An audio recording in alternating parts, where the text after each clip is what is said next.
You're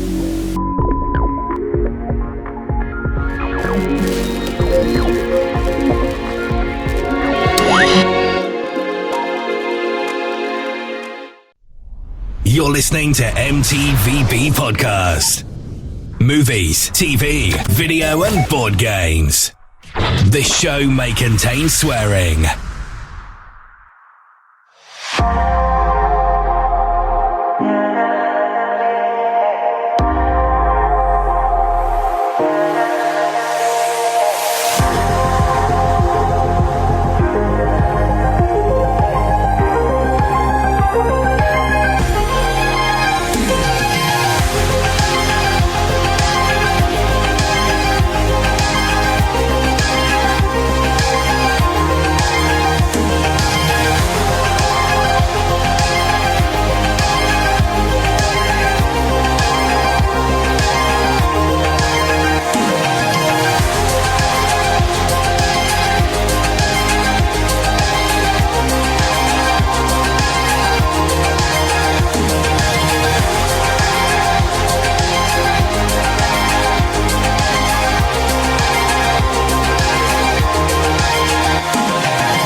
Hello, welcome to a brand new episode of the M.T.V.B. podcast, the podcast that talks about my four favourite subjects. That's movies, TV shows, video games, and board games. I'm your host, Anthony, as well as most people know me as the Ant-Man, and welcome to this week's episode, which is a TV episode, guys. We're going to be talking about our top 5 episodes from some of our favourite TV shows of all time, and I'm joined around the table, should I say, from the guys that love to talk about favourite episodes of TV shows. Guys, introduce yourself around the table, please. Hello, guys. It's JK47 in the building. And Dave, a.k.a. 2 to 4 Working Daves. And it's me, Grey Fox. Gay Fox, how are you, sir? I'm alright, Dave. How are you Oh, going? you actually accepted a Gay Fox now. So. Just join them, I guess. Yeah, nice one. You can't beat them, join them, mate. So top 5 episodes from your favourite shows of all time, guys. Yeah. How easy, hard, or okay was this list for you? Parts of it easy, parts of it very difficult. That's a good answer. Yeah. So in the middle, like I said. Very middle of the road, that, isn't it? All, mate, yeah. In the middle of the beat, alright. I found Dave? it hard to narrow it down. Yeah? There's so many that I could have put on this list. Yeah. Same here. Even within series. 5's just not enough, is it, for when it comes to TV, One to be honest? episode of a series that you really like. There's so many where I was like, I like that episode, I want to choose that episode. Or just that episode from that season, or that episode from that season, I kind of chose it from what when Dave gave an example, like the whole seasons, it was really, really good. I had to like narrow it down to like what happens at a specific episode, like if it's like an ultimate and like a lot of things goes on. Specific. Did I say it again? God damn it. I didn't say it. I didn't say it. But yeah, I see what you're saying. I mean, it's like I said to you guys before I hit the record button, and this is that mine were all. I was just coming up with favourite shows from comedy shows. I'm like, hang about, let's try and broaden it a bit. I've seen so much TV, but the first thing I just kept thinking of was stuff that made me laugh. Yeah. So I didn't do that on my list in the end. I'm trying to spread it out. I did exactly the same, like I said. Yeah. To you earlier. Yeah, that's like when we had that conversation. I don't have that luxury. Only when I met you, I've started to delve more into TV shows. So, like, anything before you, there's only like a handful of shows I watch and a handful of maybe more anime. So, for me, in that aspect, it was particularly like difficult to. So, instead of the comedy, you watch more anime stuff. Anime and stuff. So, only after, like, when I met you, I started watching more sort of comedy or even more like giving more shows a chance. So that is so ironic, isn't it? When he met us guys, he started watching TV. He didn't watch it before. No, because then when we're at work with him, you can't get this fucker to talk to you at all because he's watching. Because he's watching TV. No, because I in my group of friends, I didn't have someone that was a go-to. You so know he was going to want to meet you people. But and then one of the things that Ant does so great, and you as well, Dave. Like you kind of know what I like, and you definitely like this go in blind or go in this, and then that kind of outside of you guys, my other mates don't kind of do that, and I personally don't want to go and watch something and I'll like watch 3 episodes, feel like, and it's rubbish, and waste my time sort of thing. I want someone to recommend it. Plus, so much stuff gets cancelled. Yeah, just ridiculous. Yeah. So we'll go over a few questions as always, guys. So does a TV series have to have a favourite episode for it to automatically be your favourite show? No. If something happens, the first episode for me sometimes is the best, is the crux of it all. If the first episode doesn't grab you, so something probably will happen in it, and then you think, oh, do you know what? This looks like this could be quite good. I'll keep following this. So sometimes it's that first episode. That's for me anyway. I mean, other people it might be the actual end, the finale of that season sort of thing grabs them. But then, for my But does that whole show have to have a favourite episode for you to go, oh, that's one of my favourite shows now? No, because a lot of mine, there's so many episodes I could have picked. But it's like some of them I've seen so long ago, I can remember little bits, but I can't remember exactly how each episode went. But I can remember a bit from each one, sort of thing. Yeah. So it's not necessarily the whole episode that would grab you, but just be something in it. Yeah. About you guys? Well, no. No? Nah. I think you can have, like, a whole series you like, bits of it, you know. Yeah, it depends on the subject matter. And you do get like TV series episodes that are really good in things that you end up hating at the end as well. That's true. Yeah. Game of Thrones. Yeah. We're coming for you. Yeah. Yeah, I agree with Dave. Because that would have been on my list if that hadn't ended so shit. I was going to put a few honourable mentions of it, but it's, yeah. I was so close to putting one episode, but we've talked about. I'm Game of Thrones, intrigued to know what that episode is later, if you remember it. What for Game of Thrones? Yeah. Oh yeah, Yeah. There's a couple, but obviously Yeah. I didn't want to talk about Game of Thrones because I didn't want to. You spit on the floor every time you say it. Knowing G, it's that one where Joffrey's beating up prostitutes, isn't it? That's your favourite. No. There's quite. If you think about it, there's quite a few. For me, anyway. Oh yeah, no, there's I agree. quite a few. In all seriousness, I liked it as a show. I liked it. It was like you say. It was just let down that last bit, which is a shame. Even it was the tarnished. Even the By season that before the last last, it had like really good moments. Yeah. So I think you could pick two like episodes. I reckon. I could have picked loads of I was episodes. going to say I could pick more. Exactly, and down to individual, like what you prefer and what you know. Yeah, because there's got to be somebody out there that really liked the ending. Yeah. Yeah. So if it's a favourite episode from your favourite show, what does it take to be that favourite episode? What is it that stands out from the rest of the season for you? So for me, sometimes it might be like. Is it action? Is it story? Is it character development? Is it a twist in a story at some point, or a cliffhanger? Cliffhanger. For me, I love that anyway. But even when you say the character development, sometimes most of them. For me in anime, it's like they develop at the end. Like you see the character arc finish at that certain moment at the end. So there's that element I like. Yeah, for me, one of mine it's something happened in the first episode of the first season, and it's not something you saw coming, and I was like, oh my God! Like So if they've brought this in this early, what's the rest of it going to be like? So a pilot is more what attracts you to it than to make it the favourite episode. Yes and no. Okay. See that was another mistake I almost did as well. I was like the pilot episodes were really good. No, that's another episode, I know. G. So I was like, no, I can't Save use it it for that episode. Yeah, I was like in my head, I was like, no, I'm doing Anna a favour. Let's not do the first episode. So your anime shows, is that the one where they narrate what they do as well every time? No. No, you respect one of them. He's turning left. I'll turn right. What, the water formation? Dave, anything in particular for you to All to of the stand out? above. All of the above. And also, I'd just like to add stuff that you remember, like years down the line, because you really enjoyed it. So some might That much of an impact. yeah, like particularly comedy ones, I'd say. So like when you get Gotcha. episodes of comedy series or running comedy series that you like remember from watching years and years and years ago, and you still quote Still it laughed at occasionally today, with your mates. Still put it on and it makes you laugh.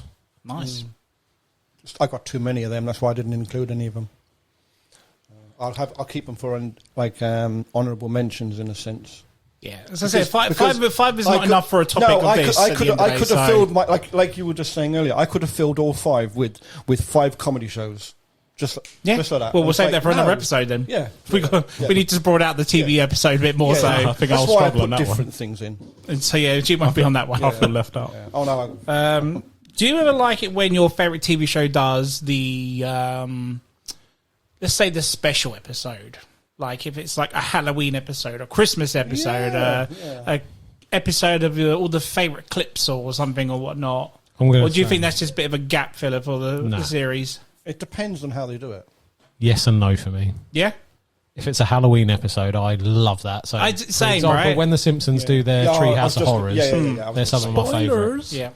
That's not in my list. Well, no, there's a show which is on my honourable mentions, which when it was a Halloween episode, they were just my favourite of that series. Regardless, the series was great anyway, but those Halloween episodes were just bang on, mate. Every season. But no, on Christmas episodes. Not like Christmas Day? I do not like Christmas episodes. It's like, it's going to be another one where there's going to be... I must admit, actually, I agree. Ding, ding, Christmas music and then snow. But then in Halloween, it's like, it's the Monster Mash all the time. Yeah, I know. But I enjoy that holiday more than Christmas. Yeah, I'm the same. I prefer a Halloween special to a Christmas one. Could that Dave are regular satanic. Could that also be filler episodes in anime? Is that essentially like They do they? Yeah, like 'cause technically, like they bulk out a certain part of the anime by putting fillers, but particularly in some of them, they're not great. But in One Piece and stuff like that, they're pretty.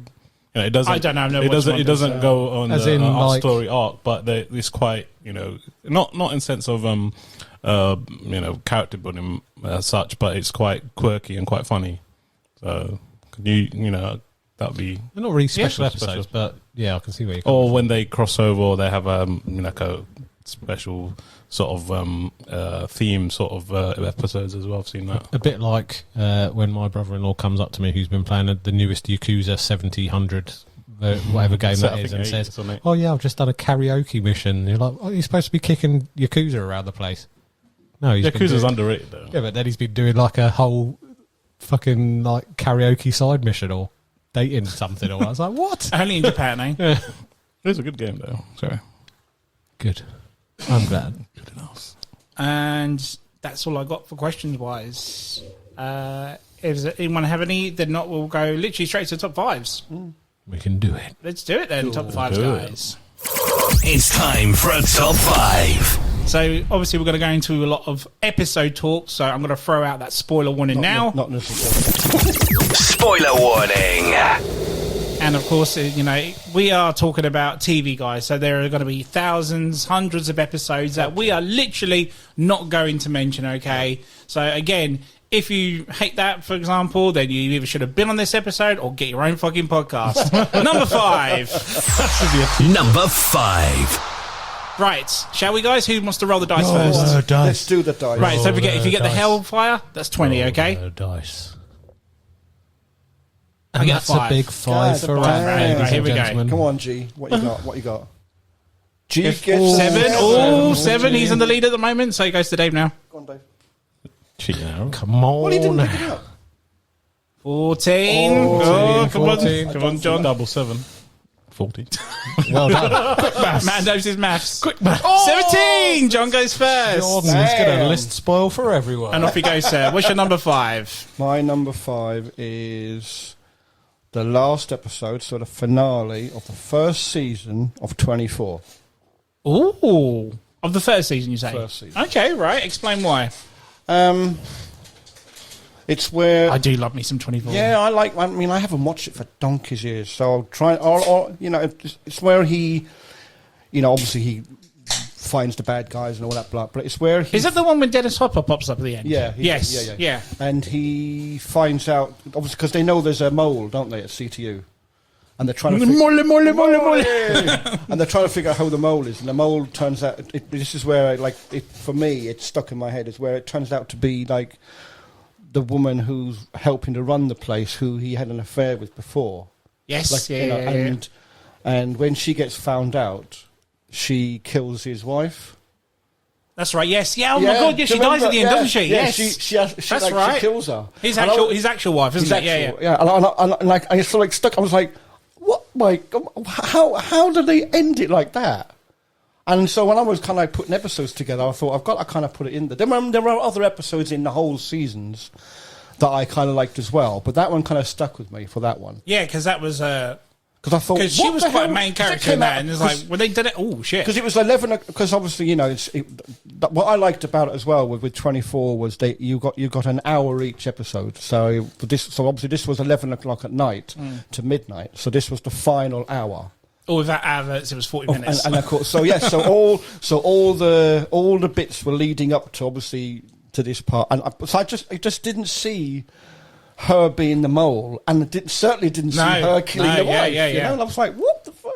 Yeah. So yeah. Good cliffhanger for the next season, wasn't it? Definitely, yeah. But be honest though, what season doesn't have a mole in CTU? It's like it's a I don't counter-terrorist unit, but there's always a mole in I this. don't think it was the worst, I don't think it was the only worst mole. background checks ever.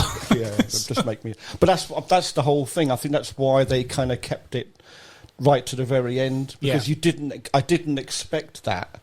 Because of that, it being that kind of a unit, you know, intelligence and counter-terrorism stuff like that. You don't expect one of them to be rogue. But well, no, because this is the series that sets it all up, doesn't it? Yeah, but it's like all the other bits that were going on and sort of trying to figure out who was trying to assassinate the president and all this sort of thing. And then, of course, his daughter and his wife get kidnapped. So now he's trying to find them. So all these little things that are happening through the season as you go along. And I just never saw that bit coming. Obviously, we knew there was a mole, but I never expected it to be her. I thought it would be someone of the, maybe the juniors who are only just starting out, you know, one of these post grads and whatever. I just never saw it being her, and I certainly didn't see her killing his wife. I've never seen 24, but is there some sort of main It's good. character? It's very good. 24. Fucking love 24. See, this is what I mean. I It's miss so all good. these. It's on Disney Plus, so give it the whole shebang's on Disney lot's Plus. on there. Yeah. You need to do it, dude. Yeah. Honestly, How many seasons? seven, 7 or 6, 7 or 8, yeah, and then you got yeah. a few TV movies as well. Okay. It's very I might have to good. give it a go. It's very good. Season 5 though. Oh, season 5. Oh, so good. So that's my number 5. That's a good choice. I'm not gonna go I into forgot. too I much. totally forgot about that as well. Yeah. So is that just for that season or the whole series? That's your favourite episode? For me, just that bit for now. I mean, I could go back on about other things, but it's like I haven't seen any of it since it first aired. Yeah, Do you know what I mean? I need to rewatch all that again. So and it was one of those shows, like you say, where with some shows they might do like 7, 8, maybe 10, 12 episodes, but they did 24 in each season because each hour was 24 done hours, yeah. And so it was quite a long slog to watch them all. But it was bang for your buck, though. Oh, God, every yeah. episode is. Yeah. I don't think there's ever a bad episode. All the different there's not stories. a filler or anything like that at all. It's just constant. It's from all the- action. Yeah. It's all action. You're trying to figure out who stole this or who's got the nuke. Even if a a whole episode is just about interrogation or something, it's so fucking gripping and whatnot. Now Jack, you know, he's such a mad dude. He's a fucking man. Yeah. Such a great show. Yeah. Good pick. So I mean, Also the actually, voice of, I'm tempted to watch it again. Actually, Solid Snake. as well. Yeah, Solid only in the Snake. later game. Yeah. Yeah. So yes, that's my Good choice, sir. That's my five. Do you want to go next or do you want me to go next? Want to be last? I'll go next. You sure? Yeah, Go on, go for it. Go then- clockwise. We're going Then clockwise. we're going in order of dice roll. Okay. So my number 5 is Vikings. Oh, Yeah, have you seen that series? I have. Vikings, Series 5, Episode 10, Moments of Vision. Now, this is possibly a bit controversial, right? Spoilers. We've done the spoiler one. So, have you watched Vikings, G? I'm middle of season 4, but it's fine. I've watched it. So Go for it. People, I mean- I watched it through COVID, so I know. So there are so many episodes I could have chosen for this yeah. because I love all the Viking series. Was season 6 the last? Yes. Yes, it was. Okay. But some of them were split up into like two. I think the last Two parts, wasn't it? season Yeah. split up into like two two parts. seasons, two half seasons kind of thing. wasn't it? Yeah. So this was like a mid-season finish for series 5. And it's controversial because the main character that a lot of people really liked has gone out of the TV series by this point, and it's then focusing on his sons, Yes. which a lot of people. Your night inside. Yeah. And Ivar, the Ivar boneless, the boneless. things like that. If it's Bjorn as well, right? yeah, that's who you just said. Yeah. Yeah. Your sorry. night inside. Oh, sorry. Yeah. Beyond Irons. So a lot of people checked out on it, but I actually quite liked Yeah, the I new stuck- characters. That's the moment I can see that he's fading out as a character. Yeah. In it. I know who you're talking about, Ragnar. Yeah. And he's one of my favourite characters. And then He is amazing in that. And then season 4, it goes a bit weird. I always say like he's like doing weird stuff, and I'm like, that's not. Yeah, but I say, what I like about that whole series is it's not afraid to move along in the storyline. So it's not just him at his peak; it's him at the beginning, middle, Parts and of it then are historically accurate. Oh yeah, but they're fleshing things out loosely. But this episode particularly, you might be familiar with this, G, because I've talked about this with you before. Is the episode where basically all the brothers, the brothers, the sons of Ragnar, are kind of divided up onto different sides with well-known characters. So Halfdan the Black and his brother and things like that, Lagertha, they're all on different sides, and it's come to that head where they're going at each other. And this episode I just really enjoyed because it's culmination of a lot of storylines, a lot of characters. There was a lot of drama in it because it's effectively brother against brother, which as a theme really ticks a lot of boxes for me. So it starts off and you've got Halfdan and his brother who are in two opposing camps that are about to go to war, and they just start singing the song that they used to sing together across the valley, and one of them just stops and hears the other singing it through the trees, through the forest, and then he starts singing back to it. And it's kind of that nice setup because they're going to go to war with each other, and this is a no holds barred. Like, this is where we find out, lines are drawn. One side's going to win, and there are beloved characters on both sides. So, and then it goes into the battle. I mean, there's a lot happening with Floki, but I'm just going to ignore that in Iceland because that's not as... That's a bit of a side story, and it lets it down a little bit, maybe. But it's a shame because I liked Floki. Yeah, I mean, just didn't know what to do with him in the end, did they? No, not really. But and then it obviously leads towards this big climactic battle, and it's a really good battle as well. I think it's been very well shot. There's like tonal shifts in it, so like you see like almost like some of the people's dreams or imaginings. So at one point, one of the characters looks at Lagertha and she's battling skeletons, things like that. And then obviously you've got moments of drama where brothers fighting brother and things like that. And it's just really dramatic, really good. It sort of, when I think back to it, it's one of the ones that leaps out. And it was a big toss up between that and the episode where we see the end of Ragnar. Does a certain character die at the end of that episode? Yes, okay. Well, so again, spoilers. But a lot of the brothers are facing off Ragnar's sons, and they hesitate and they don't really want to kill each other, even though it's kind of got to this point. But Halfdan the Black and King Harold, not King Harold. What's his face?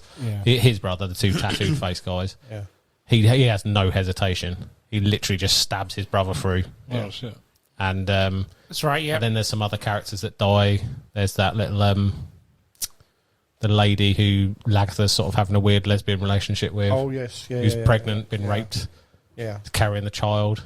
She doesn't want to. She doesn't want. No. She doesn't want the king's child, so she gets Lagertha to kill her. It's all pretty drama, pretty dramatic. Over the top Viking style. So yeah, that episode. There were so many I could have chosen that are really good in their own right. A good one. Yeah. Like I say, I was and Ant will probably know what I'm talking about. I was very tempted to put the end of Ragnar's sort of swan song episode in. Yeah. Which is season 4, yeah? Yes, I think so. 4, yeah. But I thought I'm going to stay away from that because that probably a lot of people were quite down on how that ended. But I enjoyed it. I have to admit I was. Yeah. But I can see why you picked this one instead. Yeah. This is the one where you said, you explained it to me and you're like, how would you want your Viking death? Yeah. That's why I've spoiled it for you. Yeah. I just randomly went up to you and I said, I was bored on a night shift and I said, how would you die? If you had a movie Viking death. I can't remember, it was something dramatic. Or something. No, through the chest. No. A gladiator death was through the back of the neck, I said. Yeah. Or something like that. Oh, wow. And in reality, it would probably be slip over and smash your head on the toilet seat. Brutal. Yeah. Damn it, man. So it's a very good episode. Again, it was what we were talking about earlier, very hard to choose just one episode. But I thought this had drama, characters finishing. Yeah. And so that's why I picked that one. But it kind of left it with, is he dead or not at the end, didn't it? Then we had to wait till season 6 to figure out the actual answer, didn't we? Yeah. So that's another reason why I like that episode as well. Yes. So, like I say, you've got to watch to the end, G. I probably will. Because I will. There's so many I need to go back to. Because again, the opening for the first few episodes for season 6, there's a really good few episodes in that, isn't there? Oh yeah, big time. Yeah, big time. And you were saying about characters that left out in season 5, loads more leave in season 6. Yeah. It's just or season 5 part 2, whatever you want to call it. I don't know. But yeah, it's a good pick, sir. Anything else on that? No, I think I've covered that. Nice. Nice. Biggest Gears. Biggest. Here we go. Anime. Yeah. Yeah, here we go. I'm going in. So my number 5 is. I'm joking. So my number 5 is the latest saga of Dragon Ball Z Super. So. Of that one, yeah. What? Yeah, exactly. You know what we're talking about, John, yeah? Super, yeah? So Dragon Ball Z, this is what I used to watch from when I was coming back from school, right? So it's stopped for a long time, right? And so when you guys were watching all your comedy shows, I was always used to watching that and other. So this is why I chose this one. But I chose the recent one because it made a comeback. So it kind of it goes through Dragon Ball. Planet Namek. So there's about 5 different seasons. The recent one's called Super, but in between a certain 2, they kind of. So this one comes out and kind of makes Saga GT obsolete. So they're scrapping that season because the main director wasn't involved. So it's kind of taken a new lead, and it's and it's set up really well. So what happens in this season is, so it's a tournament between everyone who knows Dragon Ball is about. Overpowered, characters who face off and scream wild shit at each other and throw them fireballs and stuff like that. But this one, it takes a tournament takes place between all the universes. So and this is a powerful character called Jiren, and what does it so well is because the previous ones there was always this higher power that you're always working towards. Where they've left open gaps where like. Shit, they don't even mention certain other universes who are more of like characters they can bring in, so it kind of gets you excited for the next things or what they're going to do. But for me, what singles out this particular moment of this latest Dragon Ball Z saga is the final showdown at the end, which is Goku, Frieza fighting Jiren, and what happened? Obviously, if you follow Dragon Ball Z, Frieza is ultimately a bad guy, and he hates Goku so badly. And what ends up happening in this, it's so epic, man. I wish if you guys were Dragon Ball Z fans, you would appreciate it. But so what happens is they kind of form an alliance, just kind of reminiscent of how Vegeta and Goku, who also began as villains, Vegeta was a villain and became a friend. To Goku, like their friend, befriended each other, and they had a really strong bond as brothers now. So I have a feeling why this episode or this specific scene at the end, they kind of form this sort of partnership to take out this sort of threat or this higher power Jiren, and the fight sequence in it is so unbelievable. It's probably one of my favorite moments in Dragon Ball Z. I mean, I can pick.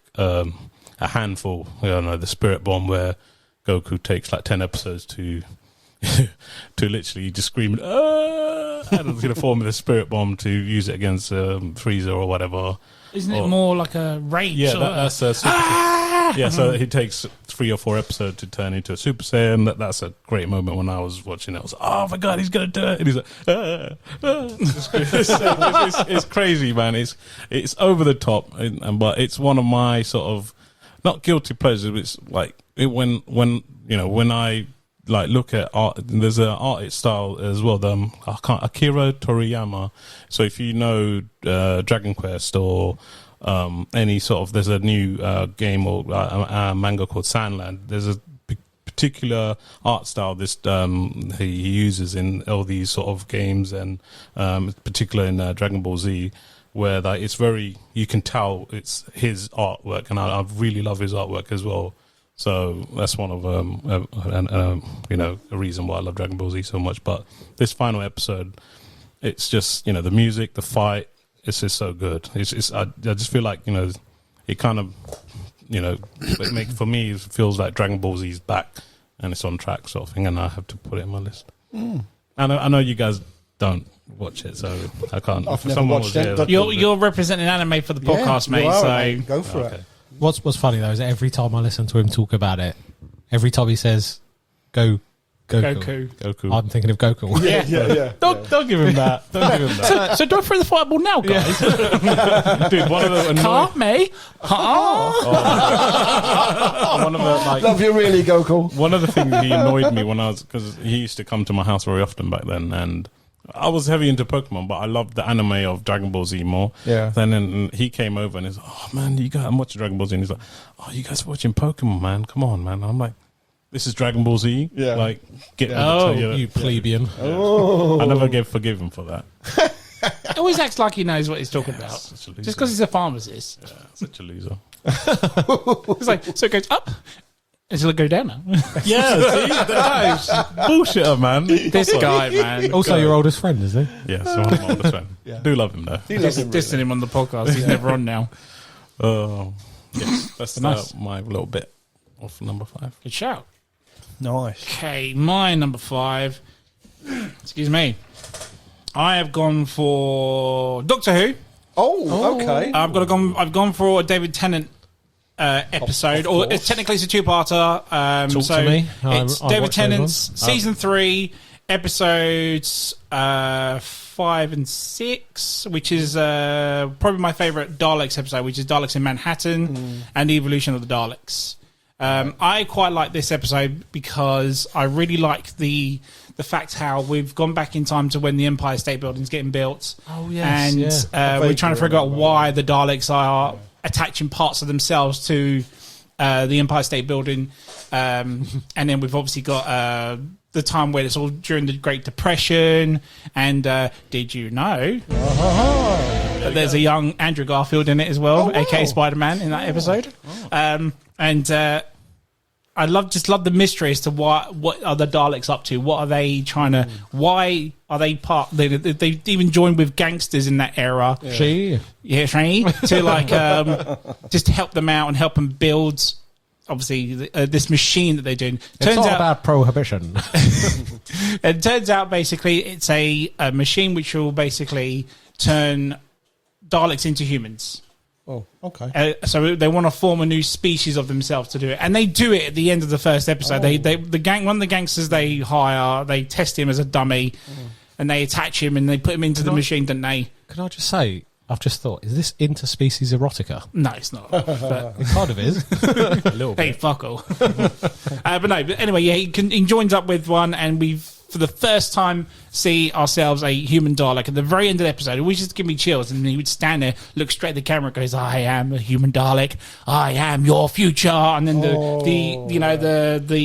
song would kick in. To be continued. So what, he looks like human? How does he look? No, like? so he stands like a human, but his face is like one-eyed. He's got tentacles on the side, Has sort he of got thing. the little speaker?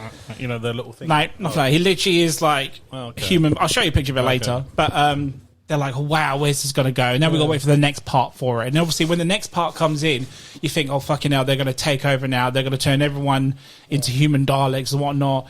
And plot fucking twist, he actually wants to be a good guy. If you ever know the history of the Daleks, especially through Doctor Who, they are cold killer, exterminate fucking bad guys. They want to just exterminate everything. But the fact that he actually turned and goes, no, we could actually, join as one, be together, coexist as, people, whatnot, and species. And then they all just fucking kill him off and everything. And it's like, oh my God, as an episode, it was like, I did not see that come in. I thought there was going to be some sort of like big invasion like they normally do with Cybermen, infecting, assimilating people and stuff. But just a big shocker. And I just thought that was actually a nice, different and, version of what we could have got.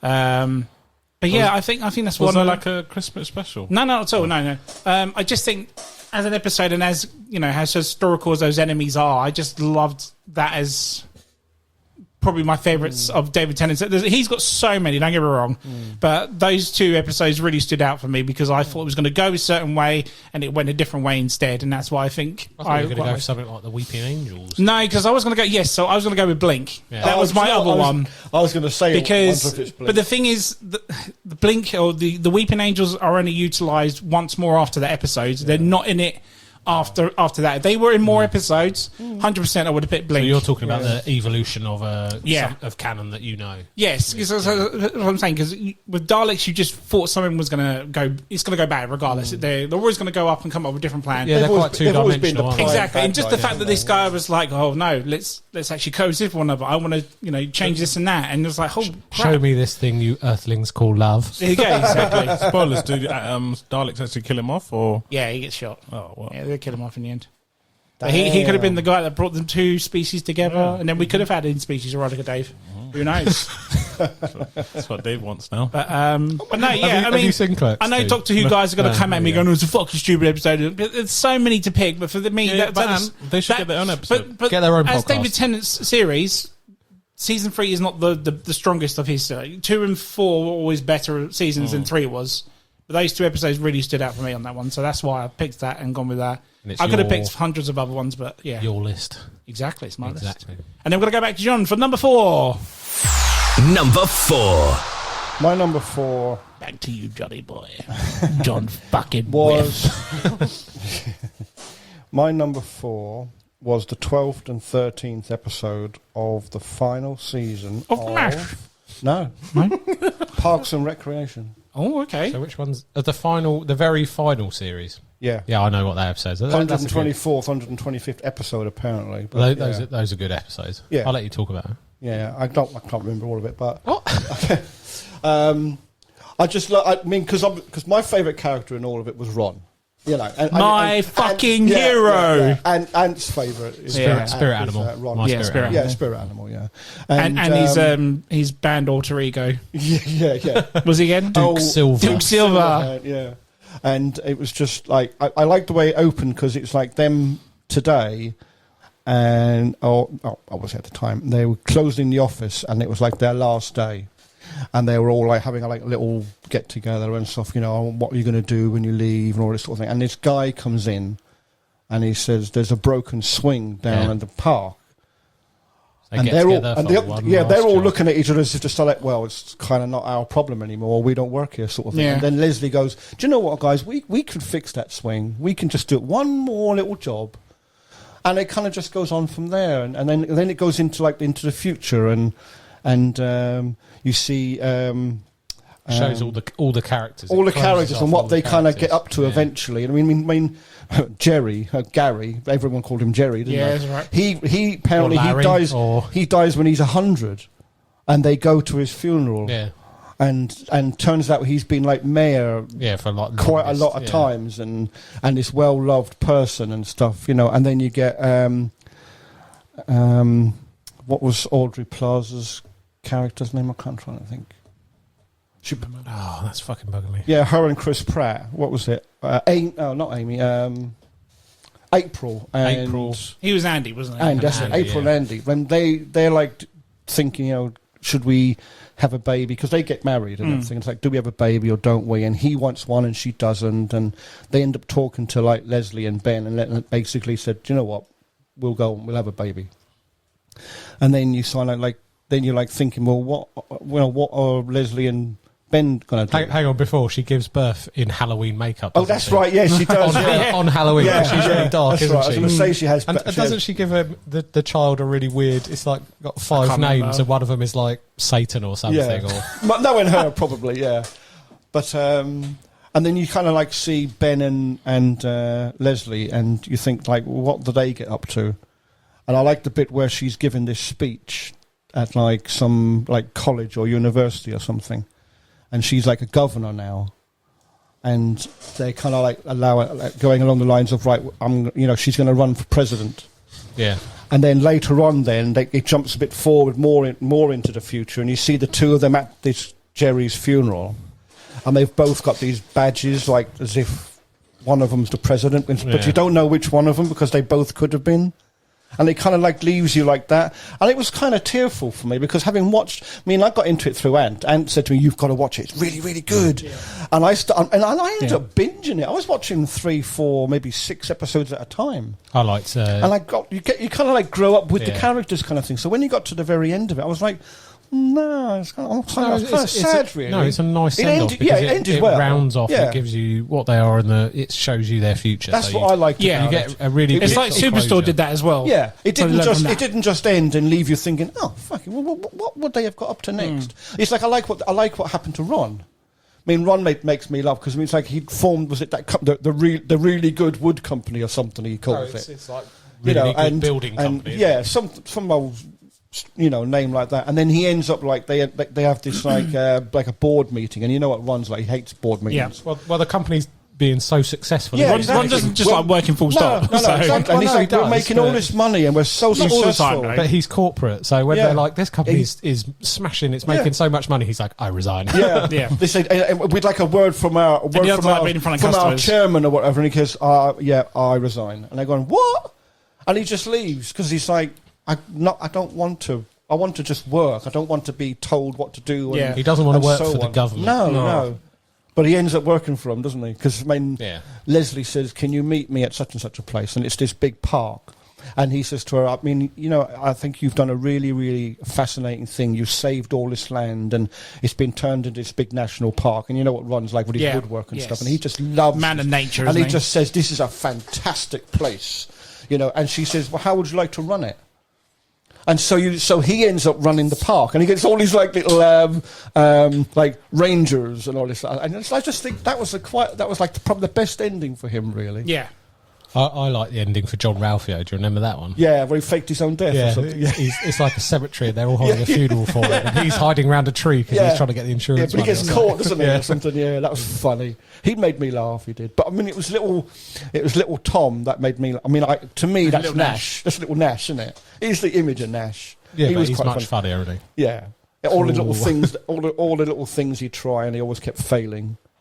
But no, I thought. Did he get his own business and stuff? Yeah, but then he fails. Yeah. He failed, and he didn't starts something else. So he was a businessman, then he completely failed everything and lost all his money again. Yeah. And then he writes that book, How to Fail. And he writes and then he writes another book, doesn't he? And he makes all of the archetypes of people. And just don't be a Jerry. You could be a Leslie. You could be a Tom. You could be, an Andy. Could be anyone, just don't be a Jerry. Don't be a Jerry. And I just liked it because it like we were saying, it rounded all the characters up. They all kind of had like a nice ending, and it rounded up the whole show. And I just thought I quite liked that. Actually, it was quite nice good. ending for it. Yeah, I like that. Well, I like it when they do. I hate it when they just. I like it. Yeah, I hate it when they just end, and he's like, "So what's next?" I hate it when they do that. I hate that. So that was if quite it cancels, never end it. Yeah, so I kind of like that. Like that show. It was a really, really good show, and it had a really good ending, so that's my number 4. Nice pick, so. I thought it'd be higher than that, but nice. Yeah. I've got others. We'll see. I've got others, yeah. Dave, number 4, sir. Number 4, Spartacus, Blood and Sand. Oh, that was a good show. Yeah. Good show. I'm interested in what episode, because this was going to be an honorable mention for me. It's easy. Episode 13, Kill Them All. Okay. Come on, you didn't choose that. You haven't seen that, have you? Yeah, it's got it on there. Oh, my God. Well, okay. Right, do you want to join in if it's a clash? You don't have to. Is it the same episode? Is it the same episode? What number is it for you, sir? It was 3. Okay. So go on, Dave. Carry on. So I could have picked other episodes. There are some other good contenders in this one for ones that I really like, but I had to go with this one because this is... Is this the final episode of this first season? The final episode. So this is what you've been working up to. He's been having to accept all this shit that's been dealt to him in this position where he's been put in. He's had to bite his tongue and hold himself back, and he's This is where he makes his move, and this is where everything's been going towards because he's never going to accept. Yeah, it basically doesn't want to take shit from Batius, and he wants to take take his freedom. He's always been trying to get his freedom. Even when his wife died, he still wants to be free. Mm-hmm. So, and he's been chiseling away at the crew. He's been manipulating people onto his side and working his way, to get people on side ready for that moment. That he's going to make his thing. And it was always the barrier with Crixus, wasn't it? Yeah, because Crixus is the loyal gladiator. Well, there was kind of 2 twists in it, I think, because you have Crixus's moment, which I'll let you carry on, and Dominus as well, because you didn't know what he was going to do as well. So, Crixus is always was the obstacle. What a name, man. Crixus. Yeah, I love that guy. Actually, that's a real name from a real... Really? Yeah, Crixus is a real guy The hell. from history. I mean, And very did you know loosely. he's in The Hobbit? Yes. You say every time you mention Crixus. He was in the Third Servile War, and he actually did lose a battle against the Romans and get beheaded. Oh, did he really? Yeah. Oh, wow. So that's... Check you out, yeah. Mr. Know-It-All. I just have a little bit of knowledge. Anyway, so... Wasn't even did you know or anything? Sorry, I just skipped I over need a that button who's like history. Lessons with Dave. Lessons with Dave. So yeah, Crixus has been long-standing been his main obstacle, because he's the one who is loyal to Batiatus, who is gonna, the only one who could come close to perhaps beating Spartacus. And it starts off with a battle. They're putting on a show for all the lords, all the little shits.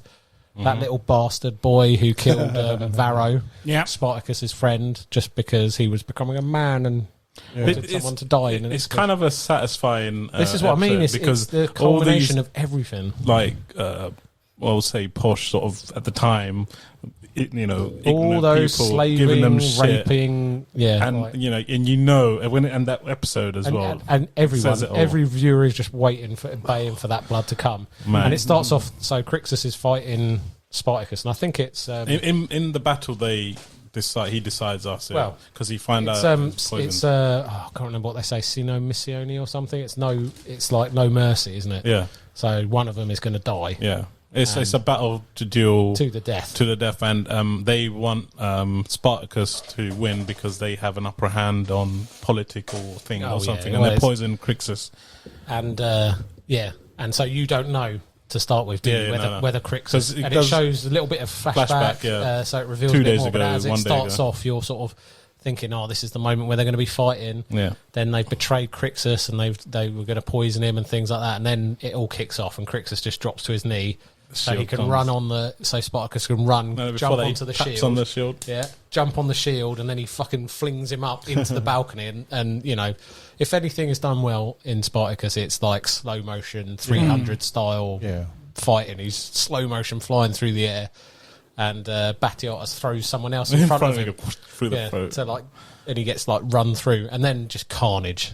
That is, and this is why this episode is so good, because it is that payoff you've been waiting for. It's like 15 minutes, aching for it so long, and it is just it's just it's the slow burn, isn't it? It's the cathartic release at the end, because all of the gladiators suddenly turn on the Roman guards and all these. It's basically a detestable, bloodbath, and it is and literally ends in a bloodbath. G's right. It literally ends in the water fountain. It's very artistically done as well. It kind of rotates and kind of looks like a port. You're skipping right at the end there, aren't you? Yeah, sorry. Oh, sorry. I'm just getting. I was going to get to that. I'll go. Because it ends up with Spartacus has surrounded Batiatus, and his just before that, the Varro's wife has stabbed Lucretia in her pregnant belly, hasn't he? Yep. So she comes staggering in and falls into the water at Batiatus' feet, and Spartacus, at some point he says, "What would you do to hold your wife again, to see her one more?" Which is what Batiatus said to him. Yeah, at the very beginning, wasn't it? That he held over Spartacus to kind of control him, because he knew he was, never going to accept we're talking right at the end now. Yeah, right after all the killing, and then he's the only one left. And then and he's literally facing a ring of gladiators and Spartacus, and he has that lovely speech. Oh, that's so badass scene. All blood drenched. There's so much blood in the pool around. It is, like G said, a literal bloodbath almost. And then go on, talk about the very end. So as he's doing the speech, it kind of it's got Batiatus and his wife almost trying to grab their hands, almost, I reckon. So Batiatus gets stabbed and they fall down. Cuts his throat. He gets, and they're both lying in the middle of the water. And then you have that shot. And it kind of zooms out, right? And you can see the blood just kind of almost, filling in into the frame. And it kind of looks like the old school, Roman paintings of, all these things going on. You've seen frescoes. Yeah. It looks like that, very reminiscent of that. And it was just like, oh, that's sick. But drenched in blood. Yeah, literally. Blood just overflowing everywhere. Because, Batiatus and Lucretia are trying to hold hands as they're dying kind of thing. And it is just... And the speech as well, something about, I can't remember word for word. I'll make sure no brother is killed again or some shit like that. It was just so. And this is, just want to quickly, this is one of the first ones you recommended for me. It was, yeah. Yeah, and I was like, damn, man. This is, it was when so was it, 2006 maybe, around that sort of time? I think 2009. No, 2010, 2009, I think it was, yeah. 2009. Yeah. I think the first one was earlier than that. But anyway, it's been out a while. But one of the 300 came out in 2006, so it must be 2008, 2009, roughly that. I'm sure I saw because he died after that first season as well, didn't he? And the guy who comes in does a brilliant job as well. He does, but it's not quite the same. It's not the same, but you know, you had him those 13 episodes. Yeah. You wish he played the part well, and you just wish he'd carried on. Nice one, John. I mean, but obviously, the actor. I can't remember what it was. I think it was blood cancer or something. There's leukemia of some sort, wasn't it? There's a really poignant documentary. I've seen it, yeah. Have you seen it? Yeah. Here I Am or something it's called? Yeah. I'm not sure what it's something called, like that, but that guy was a fighter Yeah. in life, the actor. Because they did actually pause after that season to think he was going to recover, didn't They they? did like a flashback story, didn't they? A season? Yeah, they did a prequel which had Gannicus. And that was, before Batiatus sort of established himself. Crixus is in that as well, isn't he? Yeah, but that's how it's like Crixus' origin story yes, as well, because he starts off as a slave. And that was done because the actor they'd found out about this leukemia. Yeah. And they were giving him the chance to go through the healing. Yeah. See if he comes And back. sadly, it looked like he was going to heal, but then it relapsed, and sadly he passed away. And that's when they went back and got a different actor in to do the second and third series. And I do like the second and third series, but it just doesn't have that same payoff that you did in that episode. No, yeah, because he's no longer a slave either as well, which doesn't help that It either. becomes like a rebellion story. And there are good episodes in those series as well, but that payoff was so wanted. And also I want to touch up on like the title, like when you watch season episode 9, and some of them just use like kill them all. It's very like, oh god, this is it, like like it kind of, I loved when the episode title does that. It's brilliant. Like a really good chapter title, kill them all. And you're like, fuck. But other episodes that I thought were good was Bringer of Rain, when he fights with Crixus against the Shadow of Death. Is he? He's the main sort of. That's the title it gets, isn't it? The Killer of Shadow. No, what's he? He gets the Bringer of Rain. That's it. Yeah, because he kills like a prominent sort of. Well, it's Theocles, the Shadow of Death, who's unkillable, undefeated, and he was brought back in. That's when Crixus has his fall from grace because he gets cut, doesn't he? That's right. And Spartacus jumps on his shield, much echoing the final episode, to land the killing blow. Yeah. Oh yeah, they're kind of because Crixus shines the light off his shield, doesn't he, while he's dying on the floor, and blinds Theocles, and then Spartacus runs up the shield and dives, cuts his head off. Yeah, that's when he kind of respects but they kind of respect each other, sort of the bond. Except Crixus does blame him for taking his place. Yeah. Heal from that bitch, because that's got a really good bit in it where they think they've won, haven't they? And it's over in like seconds, and then Theocles goes, "Is it my turn now, Capua?" And then just gets back up and goes ham. So again, if people haven't seen it, it's a bit of an older TV series now. But my god, is it? It's still god fucking worth it. It is so good. Yeah. If you Compared to some of the shows on TV at the moment, that's a good one. If you like your gore. It's not on Netflix now, though. I don't know where you can watch it. No, the thing is, it was on Stars originally, so I don't know whether you can get the Blu-rays, but the box set for all of them is so fucking hard to find now. Really? Like you have to buy them individually now, Oh, so you can still get them. But yeah, that's the only way to watch it at the moment. But yeah, very stylised. They filmed a lot of it in green screen in the original series because of budgetary reasons. Yeah. So it does have almost like a comic booky style, very reminiscent of 300. 300, yeah. Which I think that that was the push for the series, wasn't it? So. But stick with it because I was working in Blockbusters when that one was coming out. Yeah, and a lot of people were put off by that sort of green screen. But if you view it almost like almost like a comic book. It's so fucking good. It's so good, man. Like so many violence, so many sets. And if you love the word cunt, it's in that movie. That shows so many times. Literally, he's like the first line in that movie. He's like, hold your cunting tongue. Yeah. and your cock's getting cut off and shit. Yeah. Oh, and sex. Lots of fucking sex and lots of dicks. Ladies, if you like your dicks, watch that show, man. But also, I argue that that did Joffrey before Game of Thrones did, because that little Roman bastard that killed Varro just for the fun of it. Oh, It's the origin of Joffrey. Yeah. Like they took lessons from that kid. It's pre-Game of Thrones, isn't it? Is it? It is, yeah. It is, Oh, yeah. Well, before the TV series, not the books. Anyway, I've talked too much on that. That's G's third. Well, you had both in it, didn't you? Fourth, That's your 4. What's your number 4, G? My number 4. He's in You've gone Spartacus into land. Spartacus mode, yeah. He's got all fired I up. got excited. Fire it up. Fire it up. Gee, we've got to do when we're bored next time at work, your gladiator death. Yeah, I'll do that. We'll do your Spartacus gladiator death. Having your massive horse cock chopped off, yeah? No, no. I'm not gonna go. I'm not gonna go. That'll do. That'll do it. My number 3 is 4. 4. Sorry, is Breaking Bad episode season 4, episode 13, Face Off. I don't know if you guys remember this one. Refresh Yes, my memory. this is when so good. Thingy meets his demise. Bing, bing. Oh, yes. Yeah. So again, what's his name? playing the Gus? Is it title, Gus? Face Off, right? Huh? Is it Gus? Gus, yeah. When he gets his, That yeah. Yeah, So- so this is one of my favorite episodes. So I think previous episode, he's Heisenberg's planted a bomb under Gus's car, and he doesn't go for it. So he obviously still has a bomb, and Jesse's in trouble with the FBI because they were tipped off that he mentioned about his mate taking resin or something like that. Some sort of anyway. Oops, sorry. And He's sucking on that mark. Like he was sucking on a dick.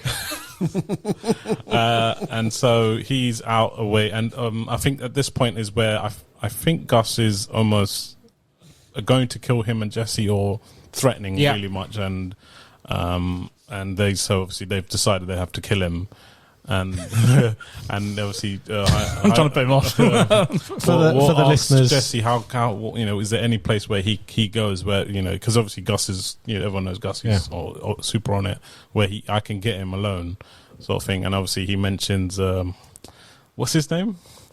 I don't know. I can't remember. The guy in the wheelchair with the sort of bell. for the listeners, Ant is doing that impression now the whole time G is trying to talk. So if you hear the guy in the wheelchair, deep breathing in the back, that is Ant doing the guy his impression. Because obviously he goes and speaks to him, and in order for Gus to come out, he pretends to speak to the DEA. Obviously, Gus will think that he's, ratted on him or something like that. And obviously, he specifically asks for Hank to come and see him. And then they go and say, "Oh, have you got something to say?" And I think he just told him to F you or something, because they're there on the table, and he's like, "What have you got to say?" And the lady's there, and he's like, A, B, D, and it goes to F, bing, and it goes, yeah, F, okay, and then she's spelling it out, bing, F you or something, isn't it? And they're like, what the fuck? And then obviously he goes back, and obviously Gus's guy is obviously watching him, and he says, oh, look, he's gone, and I think we've ratted him, or he thinks you've ratted him out.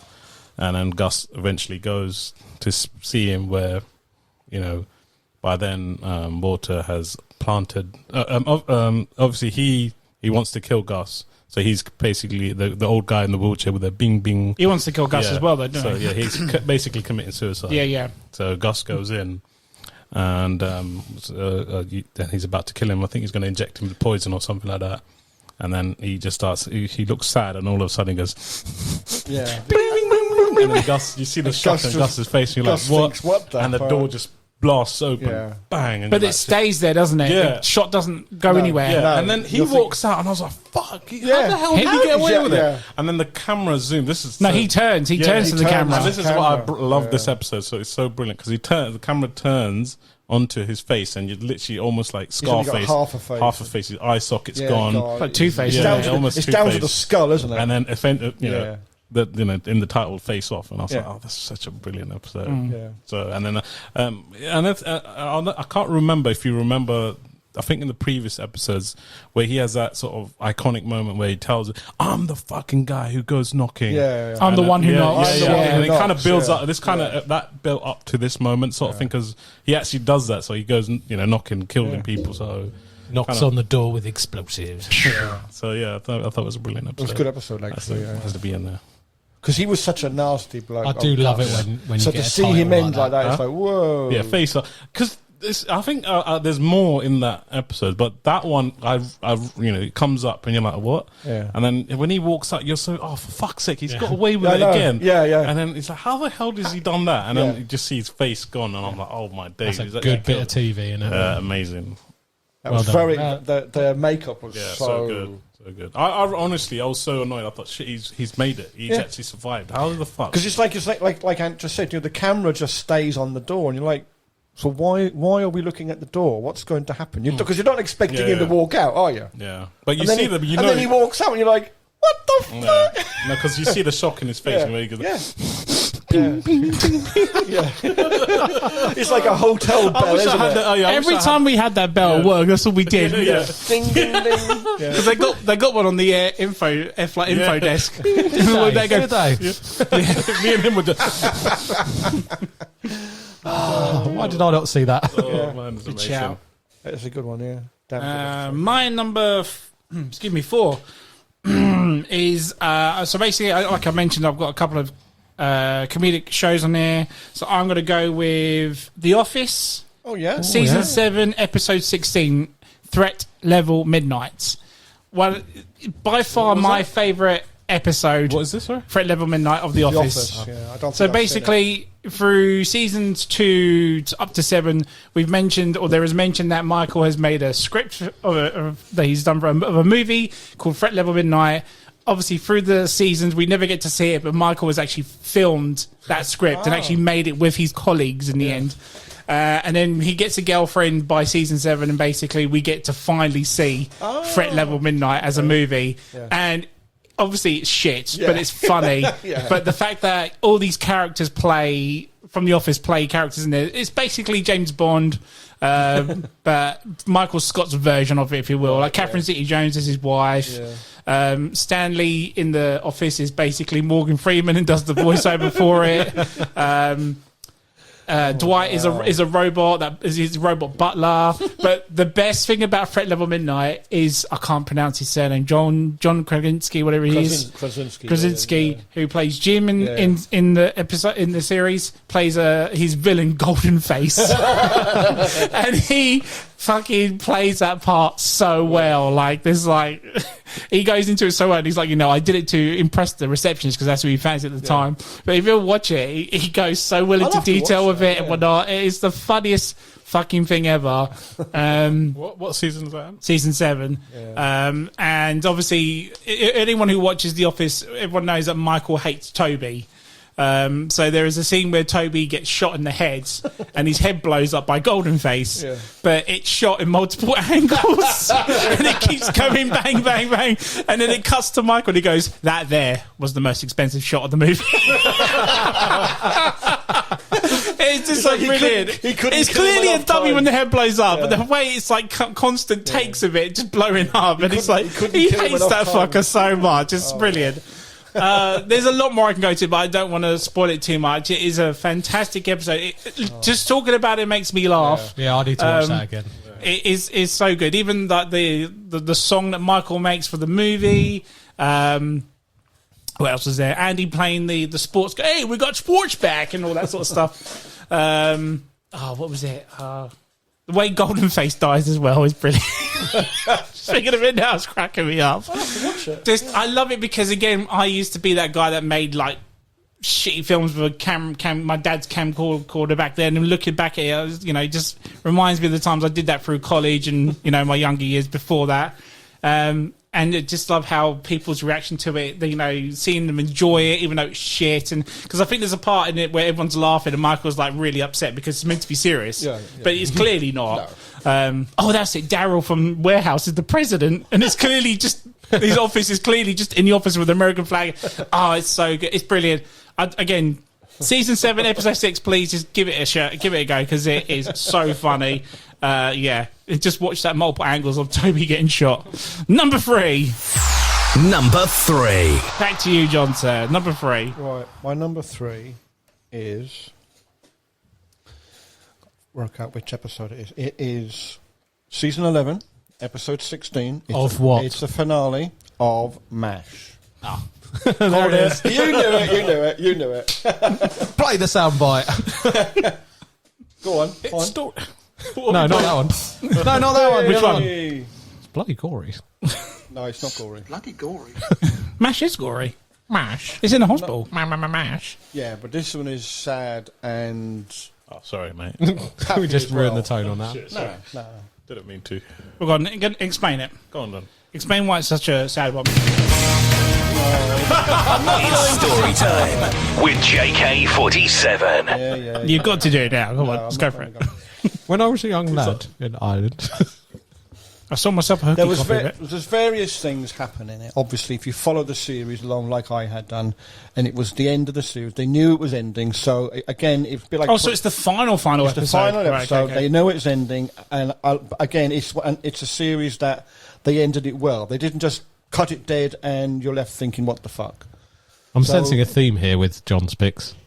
What finale? They're all the finales. They're all finales with happy endings. Except for They one. have all been so far. Except for one. I have a feeling My this is going to number be one's quite not sad. finale. I feel bad already. Anyway, if you watched it, if you ever watched it, you've got Hawkeye, who is Alan Alda's character, and he's normally like this jokey guy, and he plays tricks on people and stuff like that. But in this episode, he is being treated for like they think it's depression at first, and it turns out to be something a lot more serious. And this doctor that is there is treating him, basically. And it turns out that he had gone off to visit a local village, and he was helping like the locals, because that's what they used to do, when they, in between servicing the soldiers, shall we say. And he's coming back, and there's this enemy patrol, and you see flashbacks to this, and they're in a bus, and they're trying to hide from these enemy soldiers, and he turns round to this woman, and he's going, "Can you keep your chicken quiet? If they hear the chicken, they'll find us and kill us." And so that's what you see at first, anyway. So he's trying to come to terms with all of this, and this doctor comes in that he knows, whatever, and he basically tries to draw out of him what exactly it was that triggered it, because he doesn't believe that's what it is. And Hawkeye is like one of their best doctors, so they're trying to get him back on, back. And it turns out that it wasn't a chicken; it was a child. Oh. And she ends up smothering, and it was a baby. So she ends up smothering the baby, and the baby dies. And this is what's got in his brain. And this is and the line he basically said, he just like literally when it all comes to a head, and he literally screams at this doctor, "It was a baby!"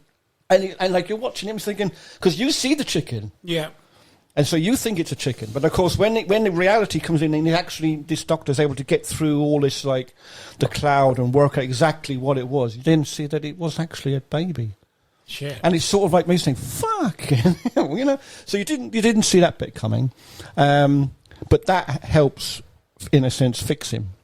And so it goes back to its normal episode and stuff like that, and things happen. And earlier on, because his sidekick in it, shall we say, is a guy called BJ. But in the earlier seasons, his sidekick was Trapper John. And when Trapper John left, he never left a note.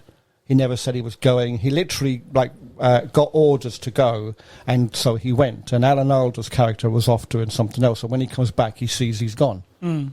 So in this episode, right at the very end again, BJ gets orders to go, and he goes, and so it's like a reminiscence of the earlier. He's thinking, he's gone as well, and he's not left a note or anything. And then bombing happens, and they have to help people. And this helicopter comes back, and on the helicopter is BJ, because BJ was going home he's basically going out of the war. And so he ends up coming back, and he's kind of thinking, "Well, why have you come back?" And he said, "Well, there was, a problem with the transport and stuff, and you've been, so I've come back, and we're going to help these people." I think some school children get hurt, and they're helping the kids and that. And then right at the very end of it, where he actually does go back on a helicopter to go back, he shouts out the window to him, and he basically says, I did leave a note for you. So there is a note for you.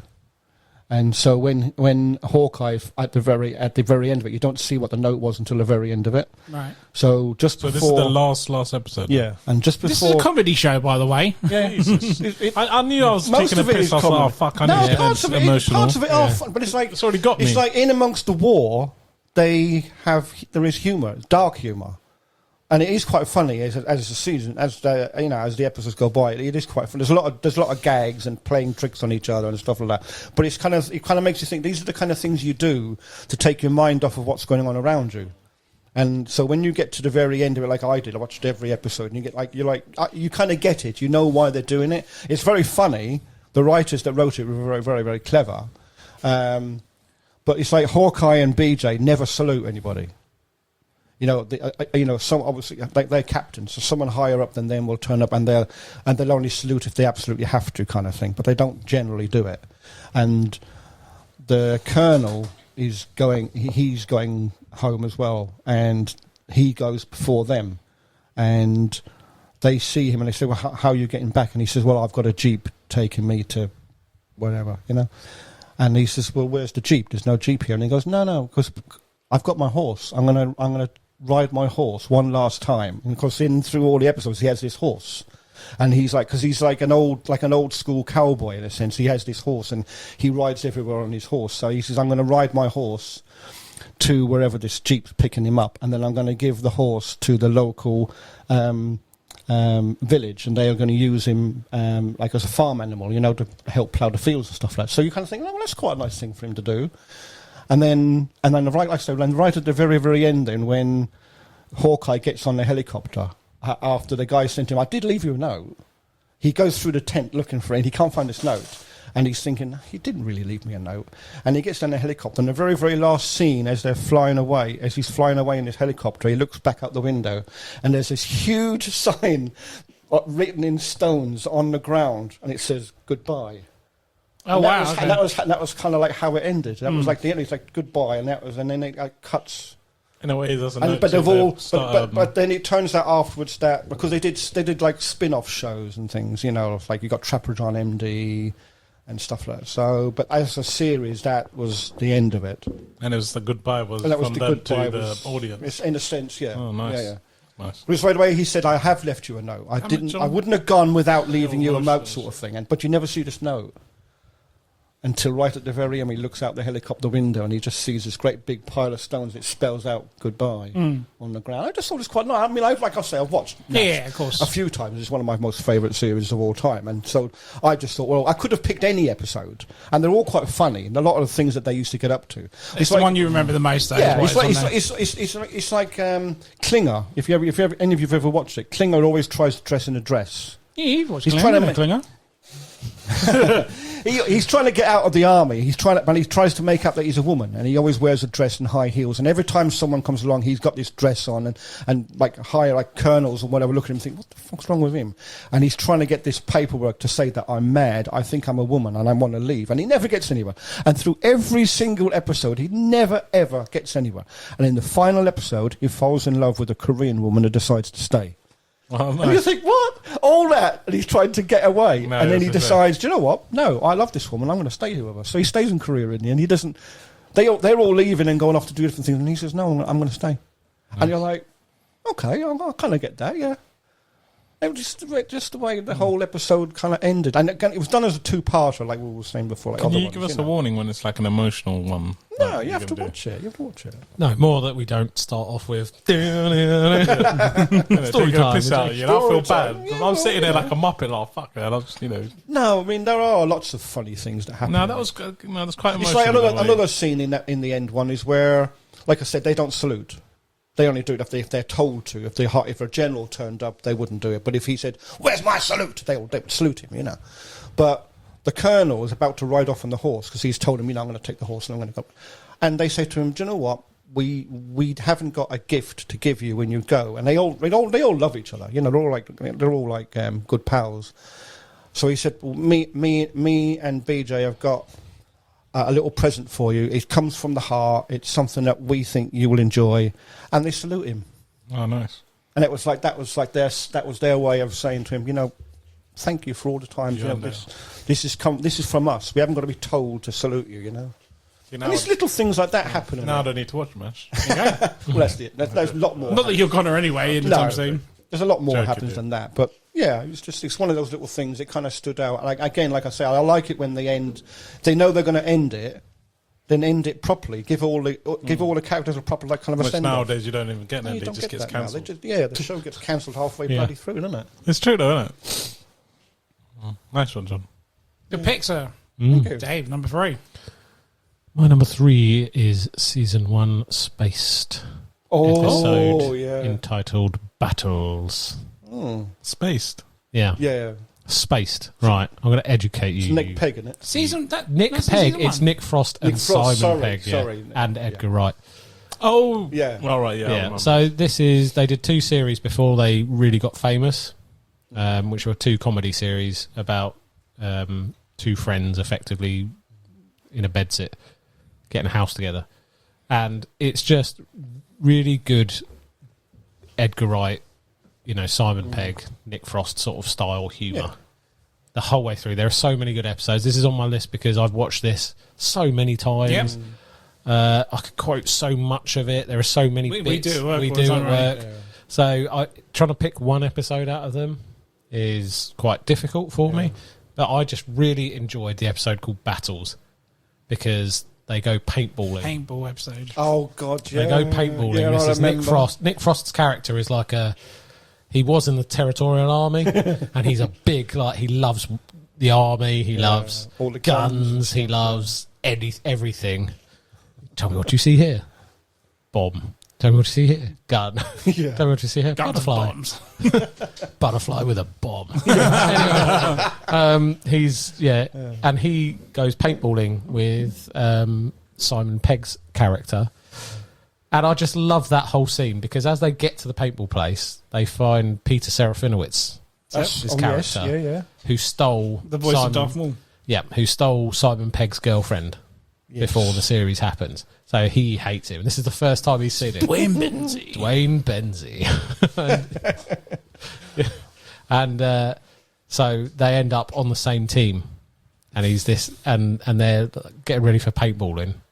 And, it's a game, but Nick Frost's character, Mike, takes it way too seriously. There's a really good little montage of him getting ready, isn't it, while Tim's talking. Doesn't he put a... He's putting he's putting a bandana on. He thinks he's Rambo. He's putting face paint down his face, and Tim's talking this whole time while he's sort of doing it. And then he's like, because he stabs a hunting knife in the table. Yeah. Paint outside the paintballing place. Jesus. And then the whole episode is really good because they're just playing paintball, but they take it so...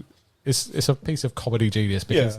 It's like if they're actually on the battlefield, it's like watching a war movie. So you've got some guy who's like, "Oh, I've always fancied myself as a bit of a soldier," and he's like, "What are we going to do?" And he's like, "Well, they're out there in the forest," and then Mike says things like, "They're not in the forest, they are the forest," and he gets shot, and there's this, and he's lying there, bleeding yellow paint because he's been shot, and then.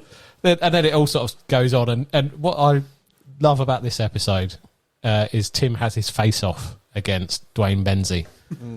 And they're on the same team, but they're literally... This guy stole his girlfriend, and he's so hung up about it on all the first series. And they're sort of pointing their guns. It's the classic Mexican standoff Western style. They're both pointing their guns at each other. And then one of them pulls the trigger, and it's like, clink! And it doesn't shoot, and then the other one pulls the trigger and it's like clink, and they're like, oh, they both run out of gas. And then Dwayne Benzie goes, this is why I'm better than you. Because this is why I sleep in the arms of beautiful women, and you sit in your bedseat with cheap porn. Because he's bought a spare bottle. So he's reloading, and Tim can't do anything. Yeah. And then Mike comes running in, action shot, dives, throws the two paintball guns to Tim through the air, flies through the air, intercepts the shot from Dwayne Benzie in his chest. Tim catches the guns, goes, it's not a bedsit, it's a flat. And then shoots, and it's a really good shot because the camera follows 2 spinning paintballs, doesn't it? Yeah. Right into Dwayne Benzie's shot in the style of Evil Dead. Nice. Yeah, right into the crotch of Dwayne Benzie. Yeah. And Tim's like, yeah! And then he looks down. He's like, oh, no, Mike! And Mike's lying on the floor with his whole stomach covered in yellow paint. and he's acting like it's like a war film. Oh, They're just basically living out their war fantasy, aren't they? Mike, no, don't go. He's cradling his head, and Mike's like, He's spitting paint out as well, by the way. paint from his mouth as if he's bleeding, and then he's going like, Tim, it's all going cold, Tim. He's like, no, stay with me, Mike. Don't die, Mike. Stay with me. And then Mike goes, I guess I got to be the hero after all, Tim. No, Mike. And then he has his platoon moment. Whoa! To the sky, and then it literally is an exit cut. It cuts straight from that top-down platoon shot to. Do you know? I really enjoyed that today when they're walking out of the paintball place. So it's just. That's a damn good episode. Then after that, they do a Terminator reference as well. They do, yeah. But it's what storm coming. He said there's a storm coming. Tormente. It is just. He said there's a storm coming. I love Spaced. It's British humour. Yeah. It's so good. It's, if you were to say to someone like, gee, it's just about two friends in the bed sitting just getting up to, random things. Yeah, it undersells it so much. Yeah. It is so good. It is British humour at peak form. If you like Simon Pegg and Nick Frost, it's like they do a very similar thing in Hot Fuzz. You've seen Hot Fuzz? Yes. At the end where Danny gets blown up in the Is that a police reference station. to that? It's not a reference, but they kind of. The two of them are friends, right? Reenact We play at work. We'll be like, oh God, how would you kill me if you were a Viking warrior? And then you just storyboard an idea in your head. Basically, they're just doing that, but they've got a whole studio and a director that allows them to do it on screen, so they can do that.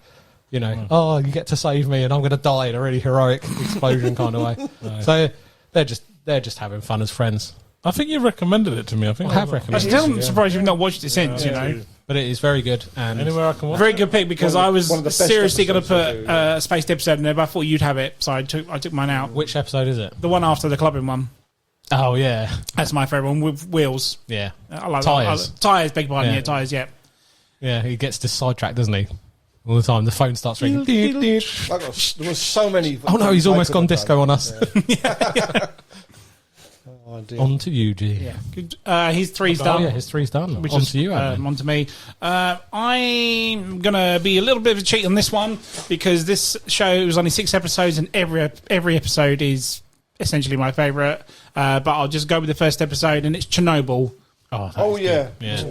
I couldn't pick a specific one, because everyone was just a shock to the system every time you watched it. And the first one is just, you watch it and you think to yourself, if only they knew. Yeah. That's all that runs through your head, is if only they knew. It's when that fireman picks up that shiny black rock. Exactly, yeah. And he's like, oh, looks weird. And it's like the reactor itself, it's horrifically... Literally a piece of the reactor, yeah. And then there's obviously all the people in the village closest to it, and you see all the bits of ash, and they're breathing it in, and this is all radiation going into their lungs and stuff, and you're just like, no, run away, just do something. And then they throw in some facts as well, like I think the second episode, he says, look, us just standing here right now, we'll be dead in 2 years. It's just, it's fucking horrendous when they send those people down into the flooded bit to the flooded bit. That's in episode 3. Yeah, you almost feel like you're getting sick when you're watching them go down. Or when the supervisor bloke says, "Look, just go in and sort it out," and he comes out in this horrible dark red skin where the radiation's literally burnt the outside of him of everything. Again, Chernobyl, if you've not heard of it, is based on the horrific incident with the nuclear power plant that blows up in the 80s. And it follows Jared Harris. He's the lawyer, the actor. That's the actor, yeah. He's a scientist, He's the scientist, and then he ends up going to court about it at the very end, doesn't it, and whatnot.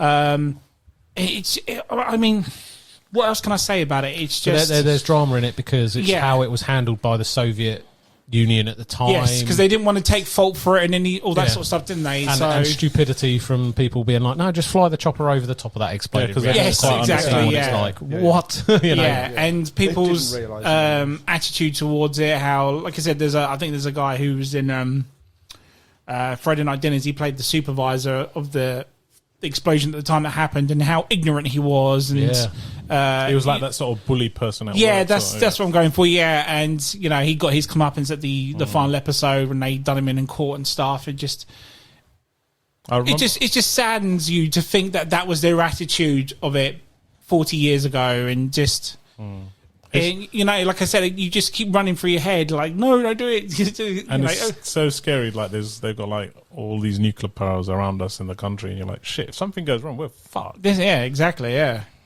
it's quite frightening, isn't it, when you think about it? How all that power of that one factor, or the plant, the power plant, has done so much damage. And it still hasn't recovered. And still hasn't recovered to this day. It's just... And Fukushima, things like that. Yeah. And I've got to say, one of my favourite documentaries, that, well, yeah, I call it it's a documentary. Drama. It's a drama, documentary sort of thing, but... Yeah, I just never forget when it first came out. It's probably one of my favourite shows ever as well. It's done very well. And then obviously the guys who did that and went on to do the recent Last of Us TV show as well, so they know their stuff. It's fantastic. If no one has ever watched it, it is a massive eye-opener to everyone, whoever watches it, and doesn't even know about the facts of it then, because I knew partial of it, so that was an eye-opener for me as well on that part. You actually learn what exactly happens, and I went in going blind. I know parts of it, but you're actually coming out knowing everything. Yeah, it's the details that you don't know necessarily. Like even I didn't know things like they were worried about the groundwater. Yes. So the groundwater being contaminated. Oh yeah, and it goes into the opposite. Yeah. Would affect so much of Europe and things like that, and even other things like the soil. If you disturb the dust or the soil and the top layer of soil and things like that, you'd get sick from that, and it's just horrific, isn't it? It's just absolutely scary, isn't it? It's a bone-chilling drama, isn't it? Yeah, absolutely. And like I said, every episode got worse and worse, but the fact that you were just like, is this what really went? Is this how it all happened? I mean, how did they ever deal with it all this time? And obviously, like you said, well, they built a massive fucking concrete hangar over there. This is it, station. Yeah. So what about all the people that built it? Well, no, they built it and remotely moved it on like a big crane thing. They moved it over. Wow. Literally, the main reactor's now is got like a hangar made out of super thick concrete over it. Yeah. So all that radiation's locked in because they don't touch up. Well, to a degree, it's locked in. To a degree, still. yeah. I mean, there's still radiation in the ground and the water and the stuff around. But like, it's very similar in Fukushima because they had to just dig a load of topsoil out, and that it's just they don't know what to do with it because it's irradiated soil. Yeah. They've just got it in like a big storage area. Yeah, people go on those dark tour things with it, don't they? Go in and have a little gigameter, whatever they call it. Geiger counter. Yeah. But yeah, totally shocking show. Highly recommend. Number 2. So, John, yours is the last episode of what season? It is. Don't bully him in case it's a really sad one. No. I mean, my number 1 is not a finale, but my number 2 is again. It's the last 2 episodes technically of Picard season 3. Oh, okay. I haven't seen this yet, but you two haven't you? Yeah. So I don't mind you spoiling because it's going to be a while till I get to watch it. Sure? So yeah, absolutely. Yeah, carry on. Okay, 'cause I was going to say, I think I kind of know a bit of it anyway, so it's not much of an issue. Yeah, I mean, it's like for me because I watched the Next Generation. Same. This is technically, it's like the Next Generation set so many years later because it's the old crew get back together. They get a message from President Chekhov, who I thought at first was the original Chekhov from the original TV series, but it wasn't. It was turns out to be his son. But they used that character, his name, so as an homage to the original series. Sure. And there's various other things happen in that are like little nods and little references. Yeah, there are loads to of callbacks. Oh, so many. Hit the button. Oh, is it the Do You Know, yeah? Do you know, yeah. We're so professional. Did you know in that space facility there's Captain Kirk's body? No. You see it very briefly, there's Captain Kirk's body. Yeah, because I know, is that where all the ships are? No, where they're trying to break out, they're trying to infiltrate and it's got Moriarty. Yeah. Oh, wow, and I didn't realise I won't spoil it too much, but somebody else is in there as well. Yeah. Spock? No. Nah, his body got shot in Genesis. Oh no, that was the third movie. No. But it's like, and then he reincarnated like Jesus. but it's like the film Star Trek Nemesis, in a sense, was the end of the It was meant to be the end of the Next Generation, wasn't it? Next Yeah. Generation, because we had the TV show, and this was the film with the crew, and this was meant to be the end of it. With a very young Tom Hardy in that movie. Yeah. Oh wow. Yeah. Yes. Plays he- Captain Picard's clone, doesn't he? Yeah. The Romulan clone. That's yeah, it. it's him. Yeah. So this is basically. They get this message from President Chekhov, and it turns out that the Borg have assimilated all the young people, and they've taken over all the ships, and they're literally... Of the Federation. This is right at the end. This Right. is the big Yeah. spoiler, because at the beginning you're not thinking it's anything No. to do with Borg, and Right. then they suddenly appear again. Because it turns out Picard has a son. He's getting the crew to get back together and everything, and Beverly Crusher, turns out him and her had an affair at one point. And What? A Yeah. Picard? liaison, Yeah. And she has No. she has a son, and when I thought she was number ones. no, No, that's Diana Troy. Troy. Ah, Diana sorry. Troy. The Doctor was... Yes, the yeah. Doctor. Doctor, Sorry, yeah. yeah. So Is he ginger as well? No. no, but he's named after her because her husband gets killed, doesn't he? Yeah. Right. And so she names the son after the father, Okay. not Picard. No. So he doesn't know. So this is where he suddenly finds out he's got a son, and it turns out he's the key to solving the riddle at the very end of the show. Okay.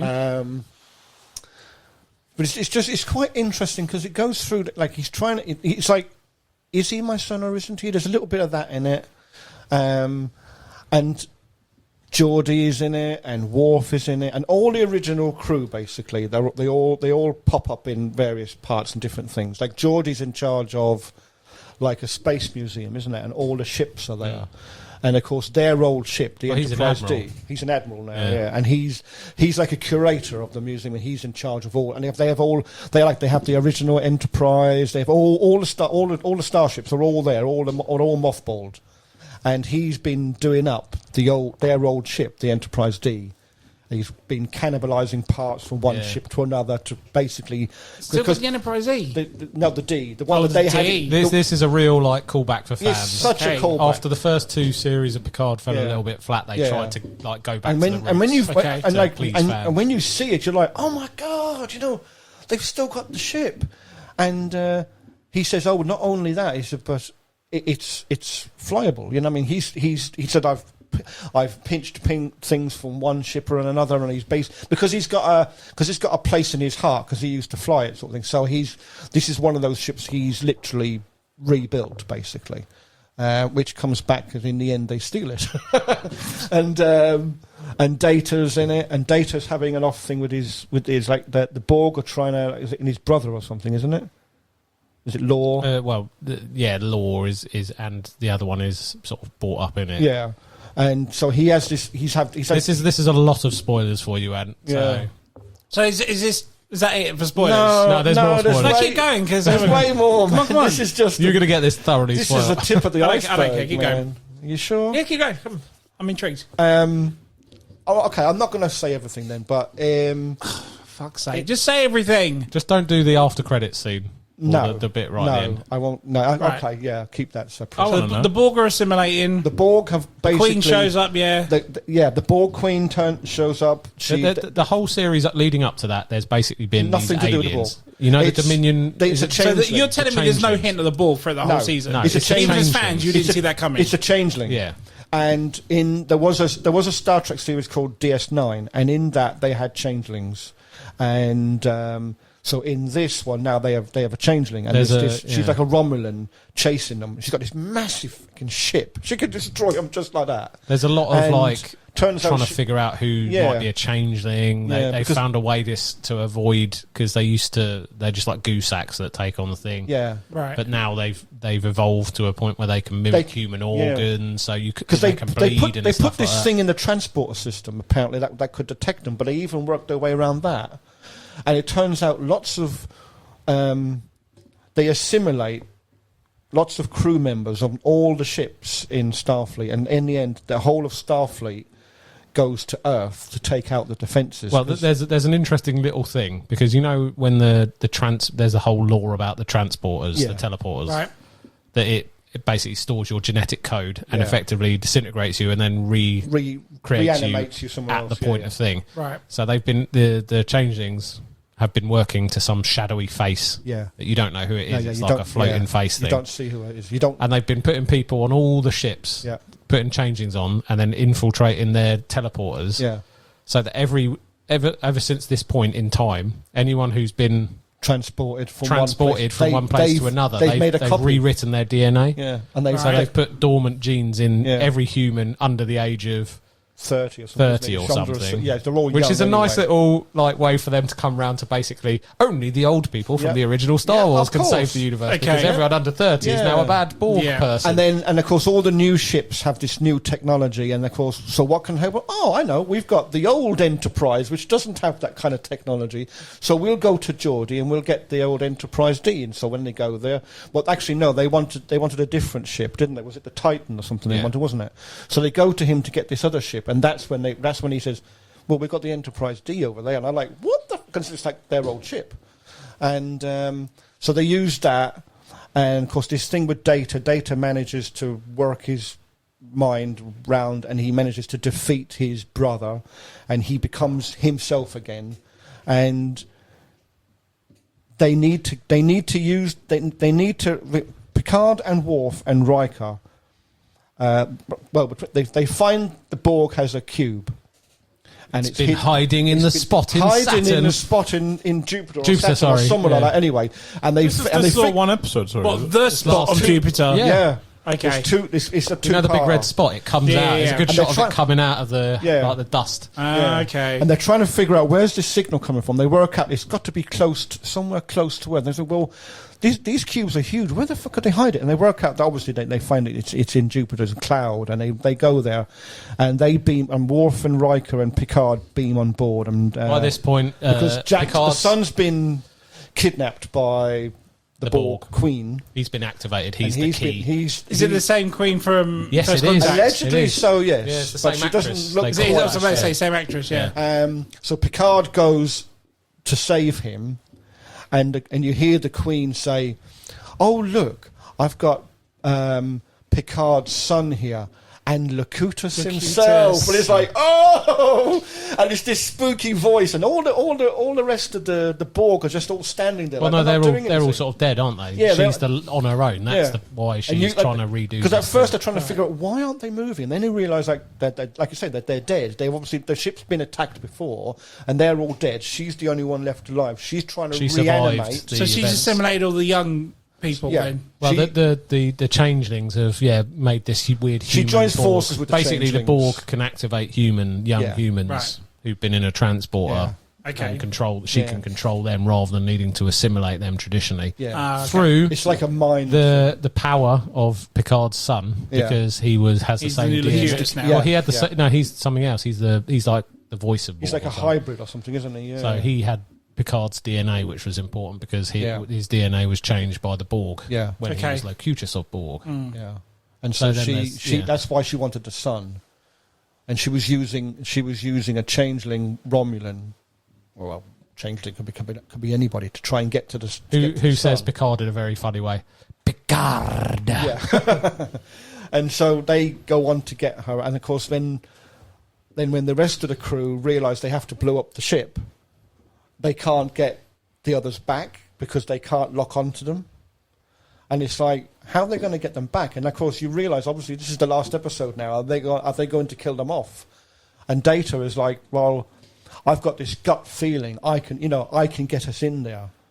So that so he flies the ship, and it's like a scene out of Star Wars into the Borg. He cube. flies this fucking huge starship right through the Borg cube, and he's like in and out. Hits the centre of it, it flies out, so it all gets destroyed. Yeah, well, no, he's trying to pick him up. Twirls round, and it's in behind this and under that, and you're like, what the fuck? It's like something out of Star Wars, like the trench run, you know.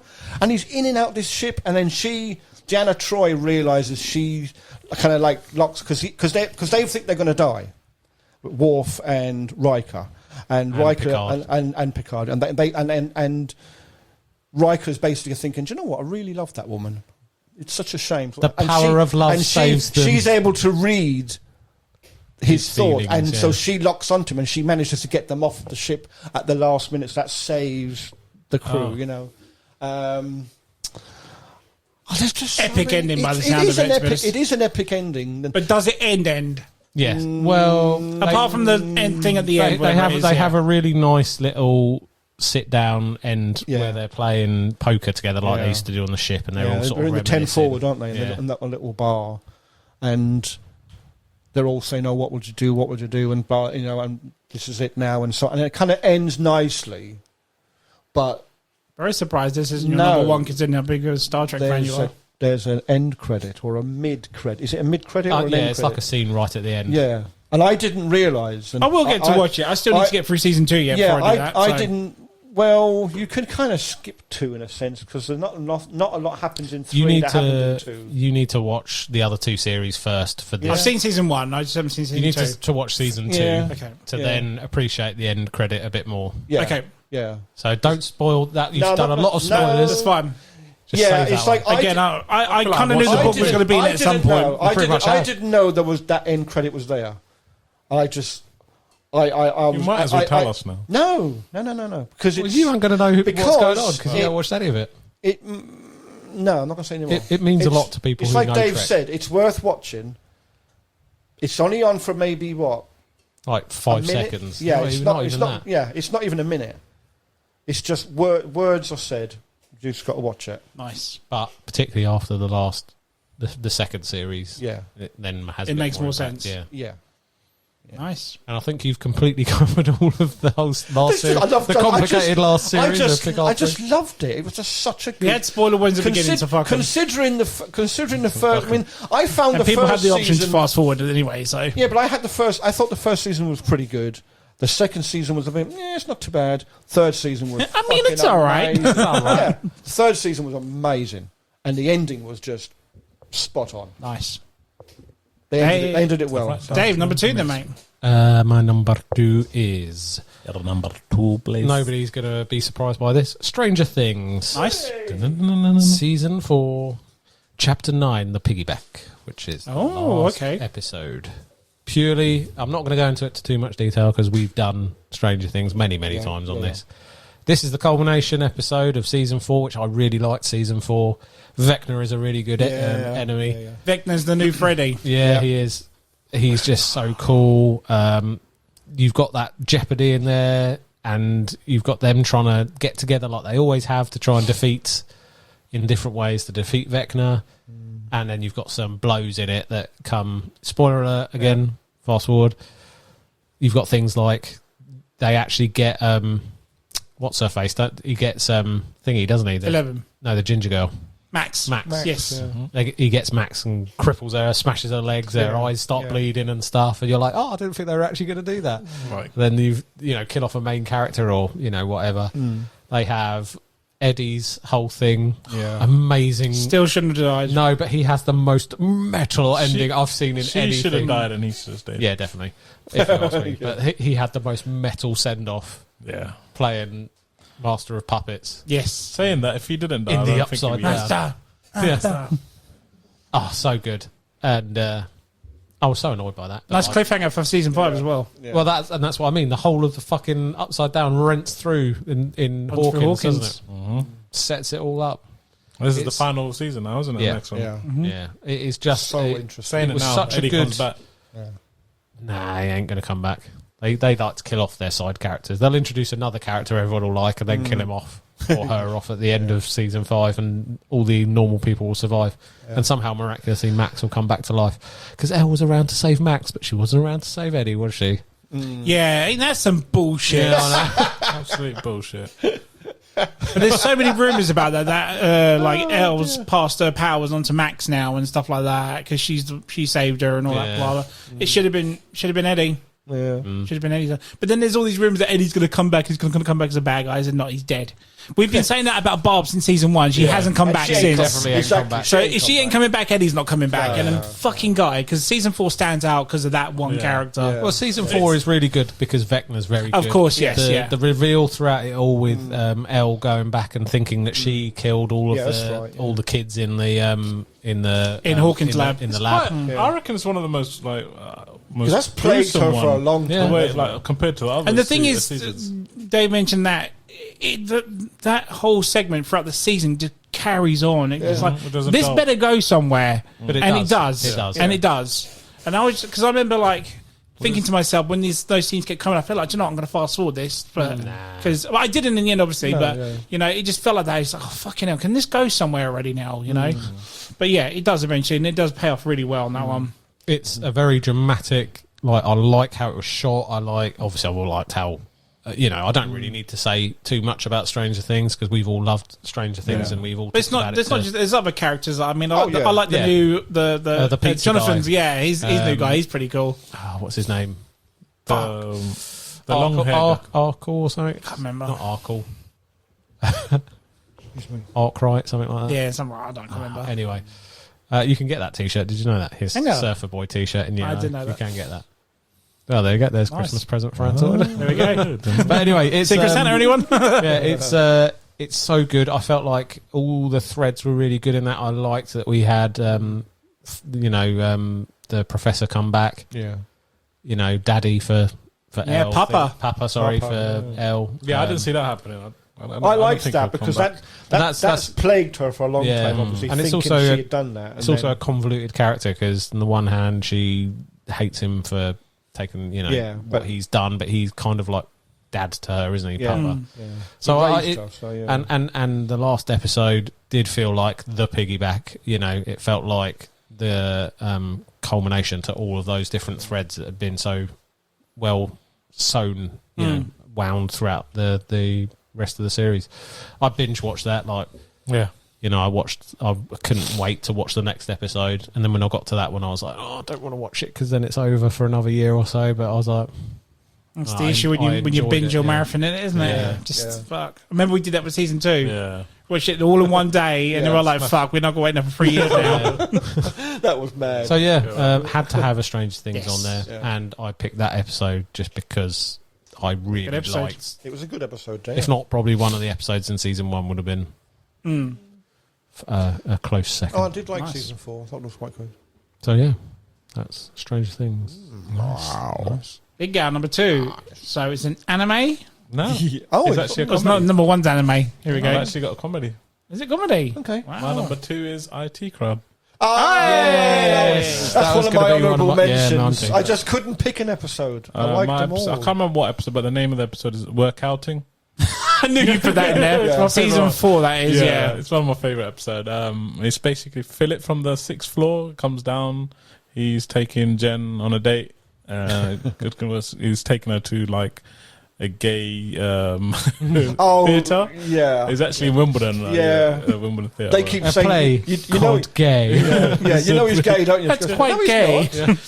No, the thing is, he funny. goes away and he comes back and he goes, "Oh, can I borrow?" Oh no, this is season 2. I thought you were doing the countdown. No. No, right, no. It's the This is season That 2. counts. Episode 1, season That's 2. a good episode as Yeah. well, but I really relate to this one for some reason. Gay Fox. Yeah. Yeah, all right, yeah. Such a dick. And then he obviously asks him out, and then obviously Moss and Roy. go, "Oh, can we come?" Gentle Irish. Yeah. man. Right, and we she says- come? Yeah, they basically tag along. And as he walks away, and then he comes back, can I read what magazine? Heat magazine. Heat magazine. Yeah. And then Roy's like, okay. And then Yeah. Did want the magazine. He actually wanted more a copy of Heat. There's a really good scene in this episode There's so amongst many. all the other good scenes that I really like, which one? just makes me laugh every time I watch it. Where they go into that tiny little toilet in the theatre. Oh, it's got And a there's, loom. there's a toilet guy Toilet guy. there with the spray, and they both Oh, make this yeah, big yeah. silent song and dance of like unzipping their flies, Yeah. standing at the urinals, sort of waiting for then they zip the flies up, turn back round. Oh, thank you. Yeah, they drop a pound in, wash their hands, and then walk out again. They go, "Did you go?" No, they had a toilet guy. I just paid a guy £1 not to go to the loo. It's so annoying. Why is he always there? such And a then that fun- kind So of they go to see a gay show, isn't it? Gay It's show, actually yeah. called Gay, isn't it? Yeah. And then Roy needs to go to the toilet, and he obviously, obviously, where does he go? The guy Philip, obviously, he's loving it. He's like, yeah. You know, the songs are like, "I'm a friend of Dorothy." I remember, I know all these songs, and then there's love Willies. Yeah. We used to sing that, man. It was so funny. And then obviously, that's not my hand. They hold my hand. No, that's not my And hand. obviously, while Philip's like, yeah, proper loving it. And then Welcome to the United Queendom. That's it. And then Moss is like, he can't say that. I was Oh, it's set in the 80s. And then he says that, I'm having every one of my values challenged, and I'm loving it. So where does Roy go to the toilet? in the He end? goes to the disabled toilet. He goes and obviously he flushes. Instead of pulling the flush, he pulls the emergency alarm cord. The red That's got to be one of the best episodes I think ever. Moss. All right, around here, has anyone actually ever done that? No, but I always get scared because of that episode. I'm like, what if I pull it back? Every time you hear on the radio at Gatwick there's a toilet alarm going off, that's You know what someone's I imagine done is it, happening. yeah. Someone's there pulling it 3 times, looking at the toilet going, What the fuck? why is this not flushing? And I think in the meantime, he gets He caught. tries to go in the staff toilet. Yeah, and he's like, oh, and the guy catches, oh, you messing around again? goes, Go in there and get changed. And he ends up serving them drinks or And he's something. like a bartender. And then obviously, She goes to the So they bar, catch doesn't Roy she? in the disabled. yeah, then the guy, are you all right in there? And he goes, I'm disabled. I'm disabled. We're gonna get you help. Stay in there. And then obviously he's acting out, and obviously they break through the door and goes, "What happened? What happened?" He's lying on the floor, that's- isn't he? yeah. And he's just like, "I'm disabled." Yeah. And then obviously I think it's, "Where's your wheelchair?" Yeah. I don't know. I don't know. Yeah. Someone stole it. Yeah. A male, Caucasian, Yeah. It's red-bearded. red-bearded man. Ginger, red beard, and then they actually see They- the guy, they- and they go- see They actually one, see yeah. one and pull him over later, didn't they? because they do a little drawing. Yeah. Oh, it's so funny. But yeah, and then my it's that- favorite bit is at the end where he's Philip's mate because he already recognise him because he gave the tickets. All right, I know what it is. You Irish, always always want to sit down. Oh, my leg's gone. My leg's gone. And he flips all the actual disabled people off the chair, and they actually fall flat on the floor, and they're just like. So funny. It's like anything that could go wrong in one night happens all in this one night. It's so well written, so well done. It's like when just- Jen goes to the bar to order that drink, and Moss and Moss turns around, and she's like looking, thinking, "What the fuck are you doing Yeah, there?" because she's just seen Roy in a wheelchair as well. Yeah. And how did, if you don't mind me asking, and how did you get your leg disabled? Acid. the way he said acid. Oh, leg disabled. What about when he's in the minibus at the very Yeah, end? this And is the going driver up. says, "Right, who's going to have this sing along on the way to Manchester?" And he's That's like, it. "What the fuck?" And at the end, obviously, Jen actually confronts him. Yeah. Tell me what it is. Are you gay, man? Tell me, Yeah. are you gay? And he's like, no, what are you talking about? Oh, right, okay. Yeah, I admit it, I'm gay. I thought I could make it work because you look like a man. And they've been saying that to her all the whole time. Yeah. He obviously thinks you're a man because he's gay. Yeah. He's not gay. He is gay. He must. Taxi! Yeah. And that's because that's my local, I used to walk down there as Oh, well. really? The Wimbledon, Oh, wow. and the Odeon used to be there. And funny fact, right. It's not a fact, but gone.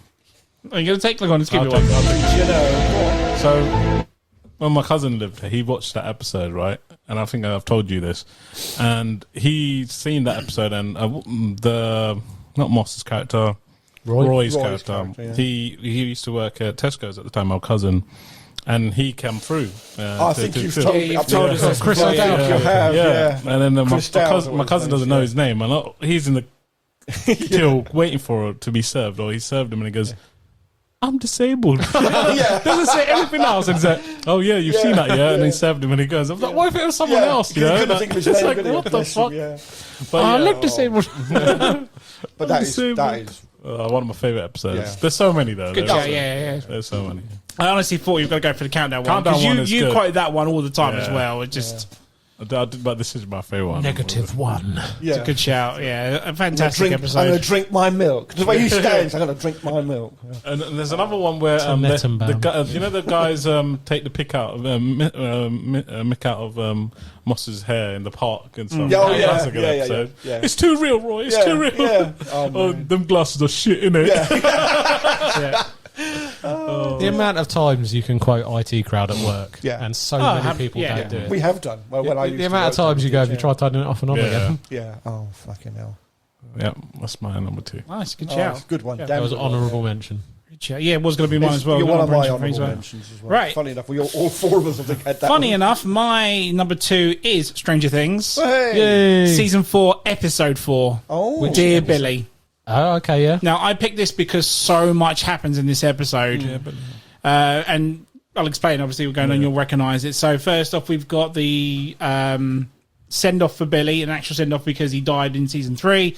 He actually gets a final goodbye from Max in this. As you know, the first 3 episodes are happening. Vecna has been trying to hunt Max, and he gets her at the end. And I'll come back to that in a minute. We've got the copper shootout at the beginning in Mike's home. Yeah. Which is really good because it's very different for a Stranger Things episode. Like you got the 2 guys in protective custody that the cops are doing it for them, and they all get shot out at the beginning of that. One of my favourite parts of this episode is that we get to have like kind of like homage to Silence of the Lambs, where Nancy and Robin go to see Robert Englund's character, who we at the time think is Vecna. Yeah. Of course, it being Freddy Krueger, Vecna being the new Freddy Krueger. And he's got his back to him the whole time, hasn't he? Exactly, yeah. So we find out his backstory because we all think it's him, and he talks about when he moved into the home, which it starts to happen, his wife dies, and turns out it's his son is the one that's calling all these evil spirits and whatever to do this stuff to his family. Like I said, his wife dies, and then he gets so tortured over it that he even cuts his own eyes out. Nice little twist there because, again, we all thought that was going to be him, and it's not. And then, obviously, we've got the massive finale where Vecna gets hold of Max. She's obviously in a floating stage. She's in the air. They're all trying to get music into her to distract her because we found out that's the Achilles heel. That if you play music, it will get you out of the trance or help you get out of the trance. Anyway, it's that big finale part where she manages to get away from Vecna just for a slight second and starts running with... I'm running up the hill. Exactly, running up the hill, bashing into the background. You've got the whole area where the layer of Vecna that's all coming apart behind and everything. She's gonna fall and whatnot. She gets to the very end and then it cuts. It stops. And I swear to God, me and my wife just got up off our seats and went, no! Because we thought that was the end episode. We had to go to the next episode. And it doesn't. Like Dave says, goes back into it. We see her, and it cuts back into Max getting out, and then obviously going through the portal to get back out of the trance, only to wake up in the end and like, fucking hell, what a breather. What a climactic ending for just a mid-episode. We still got other episodes afterwards. Exactly, Because I believe season 4 was in 2 parts, wasn't it? I think it was 7 episodes, and 8 and 9 was the second. The last 2 a little bit later, So this wasn't even like the ending to part 1. So we had another episode straight after, but just what the hell? So much happens in the episode. But I was going back. Obviously, Stranger Things being my favourite show, I had to pick one, and I went through all of them. I was like, there was an episode in season 3 that I really liked, the first part of that series. Season 2 has a great episode, also has the shittest episode in that series. Season 1 has some really cracking episodes as well. But I had to go with this one because there's just so much that happens into it. And like I said, we've never stood up through an episode and reacted to it. I think even the kids woke up for us to just fucking yelling at the screen. No, that was... But good God, season 4 was kick-ass. And and David obviously mentioned that with his entry as well. Season 4 was just so fucking good, man. And I can't deny it. And in that episode, that's the episode where Hooper escapes the Russians as well in that part, and even Hopper's story is like intense as well. Like, it's just a damn good season. The whole really, I've got to say, it's definitely one of the stronger seasons, like compared to the story's got better as it went along. You know, so had to involve Stranger Things as well. Sorry, it's the same series, but you can't deny it was a cracking series. So. That's my number 2, so let's go to the final ones. It's number 1. So yours is the final episode of what season? It's not. I'm intrigued now. This is where I changed the tack. Oh. It's the first episode. First episode of the first season. First episode of the first season of The Shield. Oh, do you know what? I was thinking the Shield wasn't coming in there somewhere. I was wondering if it was going to come in or not. You probably know what I'm going to say about it. But no, you go for it, go on. And funny enough, you said earlier... You have to explain what the Shield is, though. The episode is called Pilot. Come back to what you said earlier about pilot episodes and things. So the episode's actually called Pilot. Yeah. And the Shield basically is... It's a police station... And there's a unit of the police, and they are basically tasked with... They're called the task force, and they're tasked with sort of like infiltrating gangs and breaking up the gangs and trying to get the drugs off the streets and all that sort of thing. And their way of doing it is they don't wear uniforms. They make friends with the drug dealers and stuff. But what you start to realise as you watch the show is that they're more bent than the criminals. Yeah. You know, they're worse criminals than the drug dealers are. So why the first episode though? The first episode I liked it because I like cop shows anyway. So Yeah. when this started, I thought, oh, here we are, there's another good cop show. Michael Chiklis is the main character, and I've seen him He's before, fucking awesome. and he was very good. So I thought this Don't looks see like, much of him now though, really, no, do you? No, I like it. I'd seen him before in something else, and I thought he was quite good. So I thought this could be quite good, and I like my cop show, so I thought, right, I'll watch it. But what reason it stands out for me is because something happens in that first episode, and it's a bit like Game of Thrones where they cut off Ned Stark's head. It's like you're like thinking, shit, he's one of their main characters. If they can do that already, what's the rest of it going to be like? And this episode was very much the same. Obviously, I watched this before Game of Thrones. Yeah, of course. So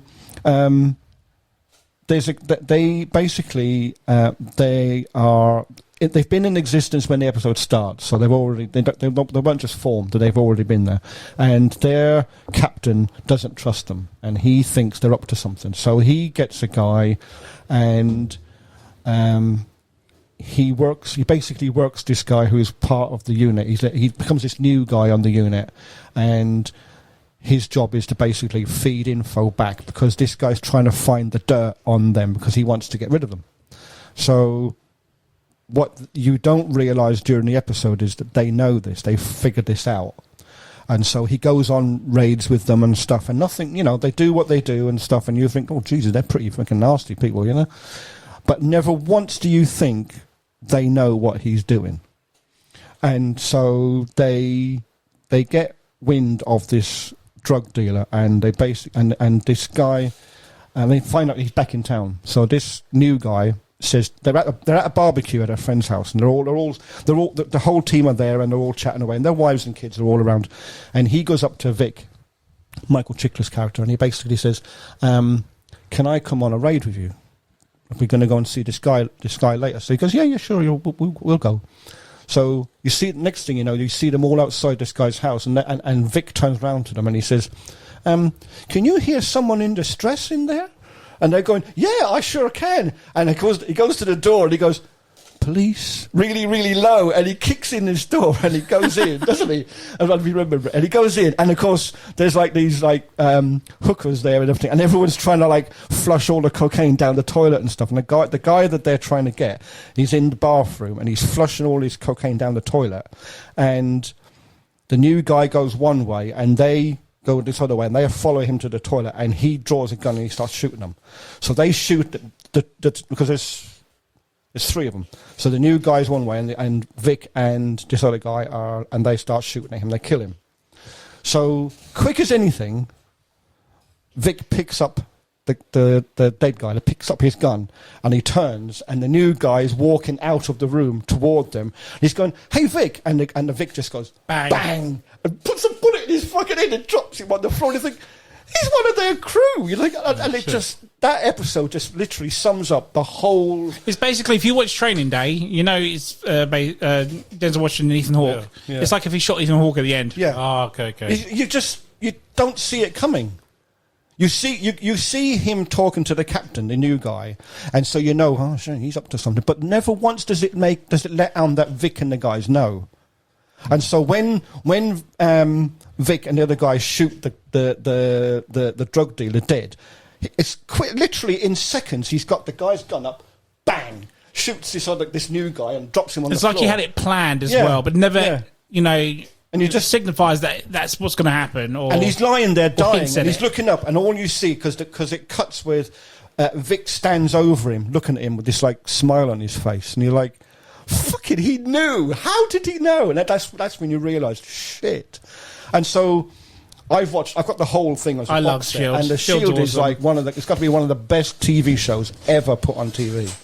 But that first episode cemented it for me. I'm like, Jesus, if they can do that to one of their own, what are they? And of course, they get up to far worse as the series goes on. But then, it's a great introduction to their character. Like Jesus, any minute, something could happen with him. Yeah. Okay. And it's just the way it's just so quick. He doesn't even use his own gun. He picks up the dead guy's gun and bang. And you're like, because then they can blame it on the drug dealer. yeah, they did, absolutely, yeah. That's how they do it.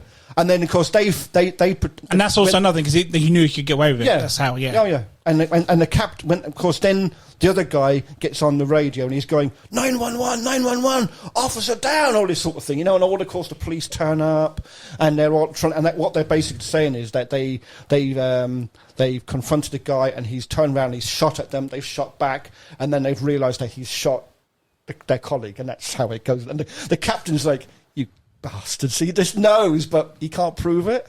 And that's literally how the whole thing goes. The whole way through, he keeps trying to pin stuff on him, and he never does get them. But they're bad guys, all right? Oh, they're worse than the criminals. They're crooked, mate. They are so crooked, it's unreal.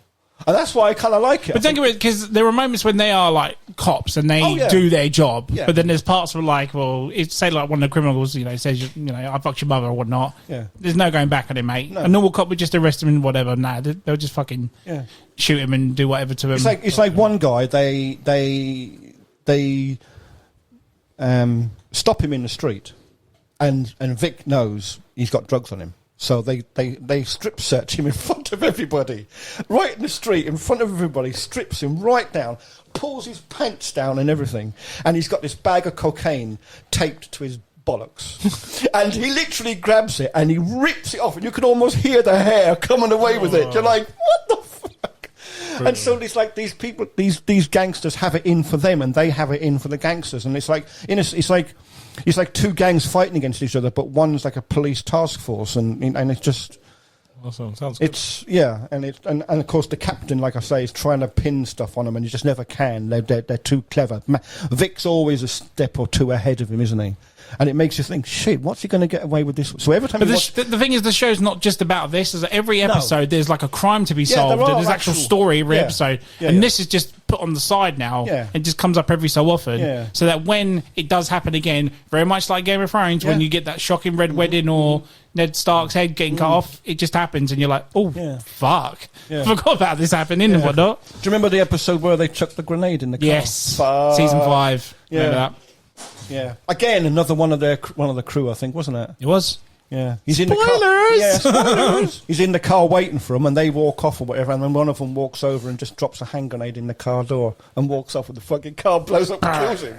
And it's one of them done it. And you're like, what the again, and what the fuck? But that first episode stood out for me because it's like it set the bar for the rest of the episodes, rest of the seasons. But if you ever watch one cop show, watch The Shield. Yeah. I'll check it. 100%. Yeah, I've got the whole lot on box set. If you ever want to watch it, you can get it back for another 5 fucking years, mate. That's an idea. Yeah, I might not get it back. But nice pick, that's my sir. number one. That's my number one anyway. Dave. Hello. Hello there. Number one. Hello there. I'm interested to hear your ones now. Yeah. Well, my number one, you're probably going to guess this. Oh, no. The look on his face says he might do. No, because it might be the same show but a different episode. No, go on, say it. Red Dwarf. No. Okay. Oh, okay. Yeah. Go on. Red Dwarf, season 5, Quarantine. Oh, okay. Yes. Yeah. See? Yeah. Yes. You'll have to remind me. Now, guys. he's going to stay silent this part. He hasn't watched this. No. I love Red Dwarf. Yeah, I'm a big Red Dwarf. So good, and they've done so many series now. I think we're up to like 12 or something. Yeah. And they keep the quality going throughout, in my opinion. There are so many good episodes. It's obviously sci-fi. It's about a few characters stuck on a mining ship deep into space, and it's their adventures out in space, coming across different things and the most unlikely heroes. And the reason I've picked season 5 Quarantine episode is because it is just so good. They investigate a medical facility on an asteroid or on a planet or something, and it's got a really good little scene just to start it off with, which I remember, where Lister sees a sign and it's covered in dust, and he's wiping it off bit by bit, and it's like danger. And he's like wipes it further off. It shows that they should be wearing protective like suits, hazmat suits. And he's like, uh-oh, and then he wipes it off, and the person's just exploding on the sign because he isn't wearing a suit. And Crichton, there's always been this joke about the psi scanner or whatever it is that basically is the old Star Trek riff on Star Trek. They can scan anything and it tells them relevant information what's going on. And Crichton's like, oh, don't worry. If there was a problem with the atmosphere, the psi scanner would have picked it up by now. And then he's like banging it and it's broken. He's like, oh. But anyway, they go to this because they've detected there's a hologram of a Dr. Hildegard Landstrom in sort of a stasis pod or something who's been left there. And they go to sort of unlock the pod. It turns out she's contracted a holovirus that affects holograms. Oh. And she's got massive loopy, and it's given her hex vision, so she can shoot lasers out of her eyes and stuff. And Rimmer runs away and basically runs back to because Red he's Dwarf. a hologram, isn't he? Yeah. Well, no, and he's just a coward. Yeah. He leaves the cat Crichton and Lister to try and escape from this psycho maddened hologram. Long story short, they do, and they're going back, but they don't realise that she's passed the virus on to Rimmer. So Rimmer so when they get back, Rimmer is basically just trying to stitch them up. So he says, oh no, you could be infected with this, so I'm going to put you in quarantine, hence the episode name. Yeah.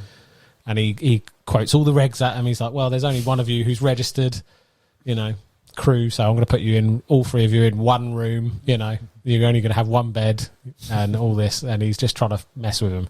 So they're stuck in quarantine fighting each other. And then it turns out that Rimmer's got this virus and he's just gone mental.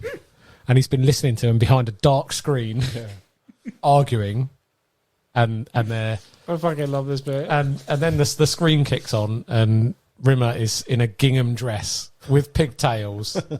And he's gone mad, and he's locked them in there, and he's like, this warrants 3 hours WOO. They're like, what? Without oxygen. He's gone mad, and he's got this little puppet called Mr. Flibble, which and then it's basically them trying to battle and cure the plague virus, the hollow virus. Do you think anything here's amiss? Yes. I'm sitting here in a gingham dress with army boots, and you're telling me that you're mad. That I'm mad. It's like the king. I want to let you go, but the king of the potato people won't let me. Can we see him? Yeah. You're the king. So let me get this straight. You want to fly on a magic carpet to see the king of the potato people, and you're telling me that I'm mad? And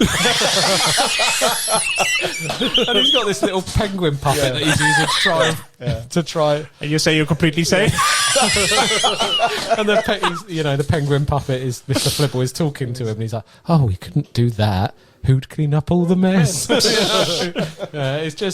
It's Red Dwarf at its. There's so many episodes of Red Dwarf that I could have picked. They're so good, but that is the one. I'm glad you remember that episode. That is the one that I laughed at so hard. My dad bought me the official Red Dwarf merchandise puppet. Oh, wow. No way, Mr. Flibble. So I've got that somewhere knocking around, And this is one that I watched with my oldest friend. Since year 7, Dan. So this has got all those good memories because we used to be in school. We'd both watch that. Both big fans of Red Dwarf, and he'd just you'd be sitting in a really boring German lesson or something, and he'd just look at me, and I'd be like, "What the fuck's he doing?" And then he'd hold his hand up as if it's a puppet, fry me with the hex vision. You're like, "Oh no, he's busted out Mr. Flibble." So it's just happy memories. Red Dwarf is amazing. To get on that as well, man. Good shout, man. Funny series. Love it so much. Had to be my number one. Yeah, I know you're a big fan of it. It was going to be an honourable mention, so I was like, "Do I say it?" I love it. There are so many good episodes in that. Like the clone, where they go to the clone planet and all the waxworks droids, and it turns out Rimmer, who gets to live out his power fantasy of being a general. What's the one when everything's in reverse? They go to a planet where it's called reverse, Earth, isn't it? Yeah, and everything's backwards. Everything's going backwards. That's a good one. Where everyone's walking When backwards. Cat goes for a piss, backwards. Well, no, he goes for a shit. Oh, yes, yeah. They were like, oh, but this, you know, because Crichton and Rimmer wanted to stay because they're like, oh, you think about it, this is the way it should be. Everyone goes inside their dad, and then they go inside, and we all become one, you know, until we all become one great whole. And then later on, they're like, and think about this. Think about World War II, World War One. A load of, or World War II, a load of people suddenly come to life, and Hitler bogs off back to Austria, you know. And then, you know, Lister's like, yeah, but think about the bad thing. Think about Father Christmas. That's the fat bastard who goes down and steals all the kids' favourite toys because everything's backwards. And they have a really good backwards fight scene. On Rumble, you know, because they've been... It is really good. You know, a lot of it's obviously just in reverse, but you see people eating is like coming out of them and stuff. Like I say... How old is that episode then? They're all old. Early 90s. Some of them are quite recent, though. They're a couple of years, 3 years old. Yeah, I mean, season 12, 11, 10 one is. But it's so good. There are so many different funny, like, sci-fi tropes in there, and it's that... You have spoken about it before, but yeah, it is. It is really good. It does everything. It does, like white holes, spewing time dilation. They've got, they're quite accurate in what they, a lot of the things. Well, yeah, I mean, it's riffing off of all the good, sci-fi tropes and things, isn't it? But with the unlikely heroes and things like that, like Ace Rimmer, Dwayne Dibley. When you got those, Dwayne Dibley, it's taken my style. Yeah. So Red Dwarf. Good pick, sir. Massive fan. Good episode as well. And it's hard to pick one out of them. Here we go. We're going to go with Pokemon now. Here we go. Number one. It's an anime. Oh, let me check. I forgot. Hold on. It's Pokemon. It's clearly Pokemon. Wait for it. He said there's still an anime. He's only got one in there. Yeah, so there's another one. There's two anime, so this must be anime. Yeah, it's Pokemon. Yeah. When can I start? It's I can't remember I think it's season 4 of Lost. It's an episode called Constant. Okay. I think I'll remind me. Season 4 is the very scrambled one. That's when they had the writer strikes in the end, so it wasn't like the best of seasons. But I'm surprised you picked that. It's one of my favourite episodes. I think I slightly mentioned it to you. So the one where it has like a time travel element to it. Basically, it's about Desmond. Yeah. The Australian dude. Mm-hmm. No, he's Australian, South African. No, Scottish or Irish. Yeah, one of those. Because he always calls him brother. That's going to annoy me. Yeah, brother. I think he's Is it Scottish? Something like that. Yeah, I think he's Scottish. Yeah. So him and Saeed are on the helicopter, going towards a boat somewhere. It's been a really long while, but I do know the main sort of thing. And as they're going, I don't know why specifically. Why particularly they're going to the... You said specifically right then. Oh, did I? You did actually, yeah. But as they're travelling through, Desmond is speaking, and all of a sudden he cuts off, and he's in 1996, I think, and he's a soldier. He just cuts off just like that, and he's a soldier, and he's like, what the hell? Where am I? Sort of thing. And he basically goes back to an earlier stage in his time, and throughout the whole episode is basically him cutting in and out of 1996 and his current stage where he's at the island. But when he comes back to the island, he's forgotten what's happened. So he's like, he's with Saeed, and I like Saeed in this, and he's like a proper bro. Gee, I wonder why. No, he's actually he actually is like a good bro to him, and he's like he keeps obviously he forgets what's happening, and right in the beginning you're like all confused as well as the audience is always like, what's going on? He's cutting on, he's going in and out. Is it a flashback or what's going on? And essentially, he's basically like a clever sort of I think he's had too much access to. Exposure to radiation. I can't remember where it was in Isn't it the underneath the station with the numbers? No, I think it was wall. No. I think the guy, one of the scientist guys, because when he leaves the island, you expose yourself to something, and then when you come back, and that's why you have this sort of time travel element sort of thing. They do explain it. I just can't remember exactly. I think it's because remember he goes on a rowing boat, and then he goes it's a sailing boat, and he comes back. And then obviously then they go on the helicopter. And look, this one Pacific episode is awesome. Specific. I said it right, all right. He said it right the first time. I think it's you. I think you're making. If you ever listen back to this, mate, you'll be like, fuck, I did say that. Can you edit it out? Carry on. Imagine that you have a button with specific. I need to get it done. Like, specific. It's happening. Yeah. Damn it. Yeah. No, we just need to get him talking about a specific scene in the Pacific M.T.V.B. series. Pacific Rim. Wasn't Lost called? Wasn't it Pacific Airlines or something in? Yes. Pacific. In Lost. Yeah, it was. Yes. Isn't it? Yes. Yeah, you're right. Anyway, it's a specific airline. Carry on. So He's not gonna fall you for it, sooner or later realise that he's basically time traveling in a weird sort of way. And there's a guy on the island he contacted because he's got a radio. I can't remember his name. He's with what's the main character's name again? Jack. Yeah. So he's in touch with him, and he's obviously he's kind of figured it out, like what's going on. And he said, when you go have these flash, what year is it? And he's like 1996 and stuff. And he goes, okay, when you go back again, go to Oxford where I will be, and so mention this sort of equation sort of thing, and say a certain name, which he will he'll recognize, and he'll like realize that you've traveled back in time, and he does that, and as it progresses, it gets worse, and then you realize there's another guy on the boat at the island that. It's quite funny because he's like he sees him and he's like, "What the hell? Who are you?" And obviously, there's some funny conversations I remember. I can't really play it out. And he's also going through the same sort of hallucinations as Desmond.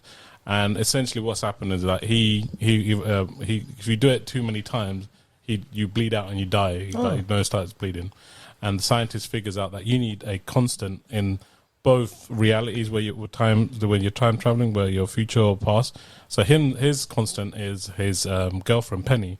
So what he has to do is go speak to her and just say, look, in this certain, it's very very confusing to explain. So wherever he is, so when he goes back, he says, gives us a number.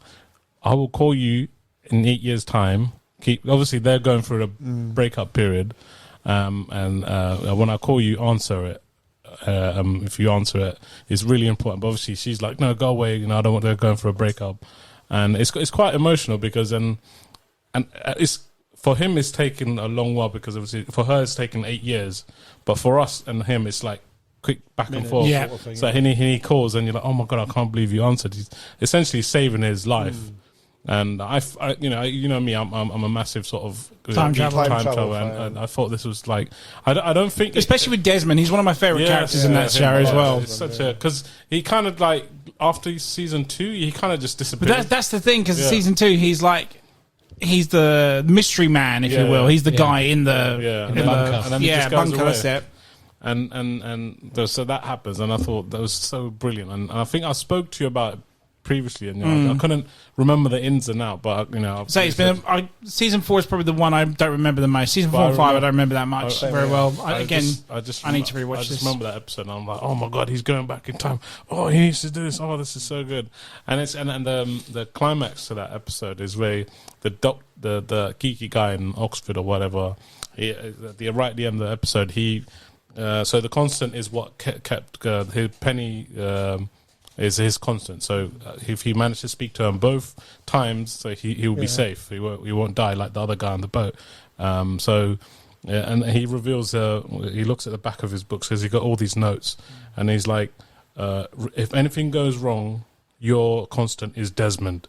And obviously, and I was like, oh shit! But I think they don't do anything with that afterwards. I think it was that one sort of maybe I can't remember, but it was just like a one sort. That's of the thing with season 4 again, because like I said, with the writer strikes, it was just such a mishmash and very short season as well. So and I was probably a lot more was meant to come of it, but it didn't happen. I thought at that point I was like, yes, this is about time travel, bitch. I was like, yeah, because you're such this. You do like your time travel. And it's just like kind of faded away sort of thing after that. But yeah, it's really awesome. If you ever get a chance to watch that one episode, check it out, man. It's so good, so nicely like knitted into the whole Lost.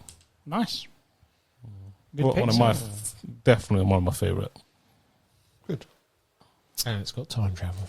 Oh yeah, Just because it's got time travel. yeah. But it's nicely done though. Oh, yeah. It's not like sort of like a whole season What's his about number it. one? Yeah. And now on to Anne. My number What one is- is obviously not Stranger Things, so it's going to be The Simpsons. Oh, And, yeah. right, yeah. My episode is season cool. 2, episode 8, which is Bart the Daredevil, or the Daredevil Bart, shall I say? Is that the one where he Daredevil Bart. jumps the... It jumps Yeah. Springfield Gorge. Yeah. He's evil Knievel, there are isn't he? so many great episodes. I could have been like, Chernobyl and gone, this episode, but this episode is the episode that makes me just crack the fuck up every time. It is non-stop comedy from start to finish on this episode. So the first part of this episode, they've got Bart and Homer see an advert for Truckosaurus. Yeah. Basically a truck dinosaur that beats up all these other trucks and stuff. And they're like, yeah, let's go see Truckosaurus. Yeah. And then Marge being the buzz killer comes in and goes, well, Lisa's got her music recital that night. So and Mum was like, oh, for God, why? Yeah. And then she's like, well, what time does it start? He's like, 8 o'clock. And he said, well, Lisa's thing starts at 5. Maybe we can do both. And he's like, oh, yes, let's do it. So they're trying to rush Lisa's recital. They can do it or whatnot. And they drive up to Truckosaurus, and then they can't find a parking space because they just arrived up late. And he's like, oh, damn, no spots. Yeah. And Marge, No, Bart goes, oh, look, Dad, there's a spot over there. And they actually drive into the stadium, Yeah. and Truckosaurus is there. He's attacking their car like, ah! Anyway, they escape, and, they don't get sued, or they don't see Truckosaurus or whatnot, but they actually watch it in the end. But whilst that's happening, we come across Lance Murdoch, which is a.k.a. Springfield's Evel Knievel, if you will. Yeah. And there's a stunt that he does where he jumps over a massive tank of water, and it's got eels, it's got sharks, it's got electric eels in there, it's got crocodiles, and then it's got, for fuck's sake, being Springfield, they throw in a lion in there for some weird reason. Yeah.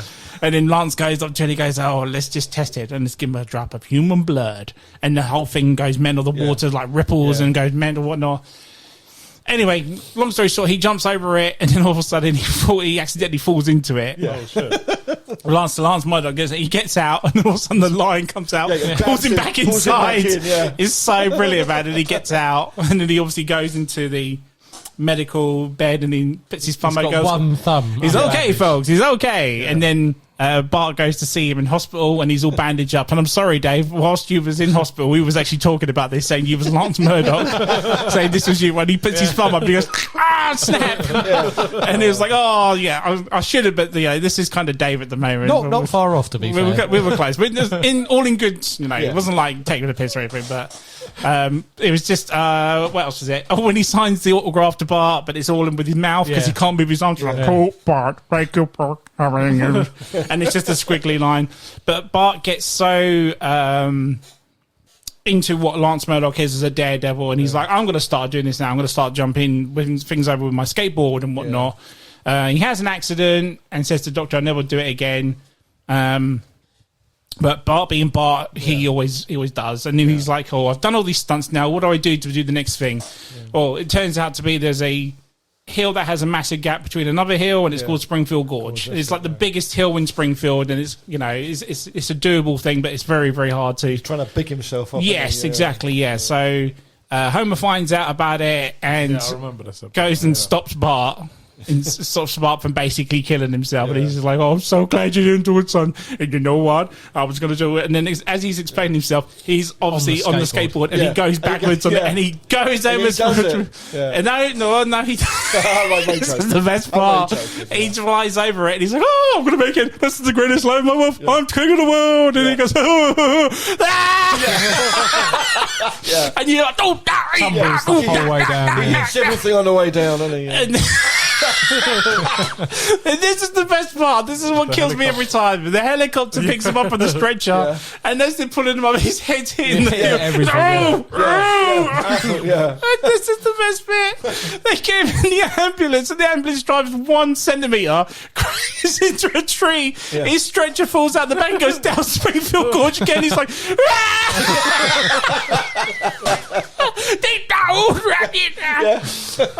and then obviously the very last shot, Homer's next to Lance Murdoch, and you think you got problems, you should have my kids. And they go, da, da, da, da, da. I'll never forget it, man. To the day I die. remember This that is like the episode. best episode of Simpsons ever. Obviously, there are so many more. I think someone mentioned the Halloween episodes of Simpsons. I fucking love them as well. Yeah. They were essentially the first episodes I ever watched of Simpsons was the Halloween ones. Yeah. Because I didn't have Sky for a while, so a neighbour of ours would record it for us and we'd watch it. And the Halloween ones was the first one. Treehouse of Horror. But Springfield Gorge episode, Bart the Daredevil, is a I do fantastic remember that episode. episode, yeah, I remember that one. Yeah. And yeah, I had to put it on there. But Bart never does the jump at all, does he? No, but have I got it? Yeah. Did you know that we actually come back to it in the Springfield the because I Simpsons thought movie? so. Yeah. And the ambulance that crashed into the tree is still there. It's good. such a great, nice good. little nod to Yeah. it. It's brilliant. But yeah, I can't deny it, man. Oh, The Simpsons. Great episode. I knew someone was going to mention Simpsons today. Yeah. It had to be, didn't it, at the end of the day? So, Yes. yeah. So that's it, guys. I think one clash out of all that, it's not too bad. Not too bad, yeah. But again, we had so many. I've watched so much shit. I can barely remember stuff I'm the now. same, And in the I'm the time we same. had to bring this list up, I think we didn't do too bad in honesty. So again, apologies if we didn't bring up your show. Again, there was so many to choose from the end of the day, and I could have gone back and picked up loads of stuff. Did anyone have any honourable mentions? Yeah. Oh, of we've course, mentioned I'll just go half through a dozen couple of very them already, quickly. yeah. So I mentioned a series that had the best Halloween episodes, and that's Home Improvement. Does anyone actually Yes, remember I that show? saw, yeah. But that- The I guy don't behind remember the fence. Halloween, though. Huh? I don't remember the Halloween. Yeah, episode, every though. season they did a Yeah. Halloween episode, and they were the best episodes ever. Howdy, neighbour. Yeah, that was quite a good show, that one. Mandalorian episode 16, The Rescue, which is the end of Grogu, who the Jedi who comes and picks him up. Oh, yeah. yeah. Better Call Saul season 3, episode 9, The Court Case. Yeah. Black Mirror season 3, episode 2, The Playtest episode. That's my favourite episode of Black Mirrors. Game of Thrones season 5, episode 8. That's when That's when Jon Snow first comes in touch with the White Walkers and does the thing, raises the dead. Fantastic episode. Yeah, that that's ending good. is fucking incredible. I would throw in Battle of the Bastards. Yeah. Yes, On that one, yeah, that's my Battle of the favourite. Bastard. Everyone likes that one as well. Recently, I don't know if anyone's ever watched it or started watching it. Season 4, episode 3 of Succession. I won't say why because it is a massive spoiler for such a recent series, so I won't go into it why. But that is a really good one as well. That's all I've got for honourable mentions. Again, I could list so much more. I could go on. This will be an even longer podcast in today. I don't Yeah, make go on, no, I don't make any. You didn't? Oh, I had Father Ted. There's an episode there. I can't remember what number it is, but it's called "Kicking Bishop Brennan Up the Arse." That's funny. That is so funny. That one. Then there's Blackadder. I liked the last, the very last one where they goes forth, where they go over the track. That's like the end of them now. Poignant. Yeah. and funny, They get their orders and that's it. And you're like, no. But that was quite a good one. I had loads, but he's trying to remember. That's what I'm saying, yeah. We'll end the episode and be like, I should have said this, should have said that. Pick an episode. I had. Dave, what you got? I had Band of Brothers. Yeah. Oh, Remember that? fuck, yes. Yeah, there's some scenes in that, See like what the I'm Battle in saying? the Ardennes Forest in that Yeah, one. yeah. Spooks, do you remember that? It was a Yeah, really Yes, early Spooks, Spooks. yeah. There was a really good episode where Matthew Faden's character got framed, and we thought he'd walked into the sea and Yes. killed himself. He Yeah. comes Yeah. back.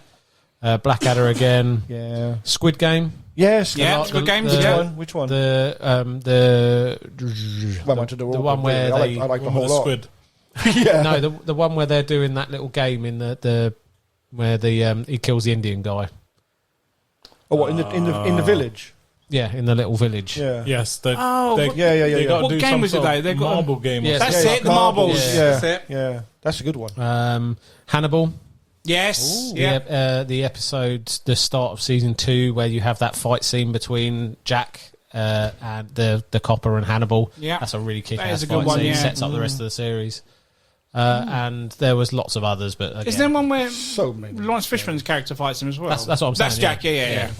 There's just so many. I mean, Again, too many to mention. And if anyone wants to mention, please comment below. Let us know what it was or what it would be. Yeah. And then I think we'll leave it there then, guys. Yeah. So, guys, if you like what you listen to, follow us on... M.T.V.B. podcast on Facebook.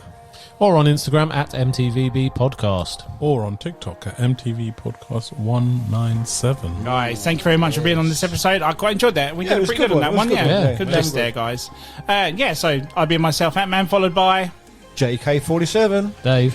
A.K. Gal Grey Fox. And good night, guys. Take care. Good night, guys.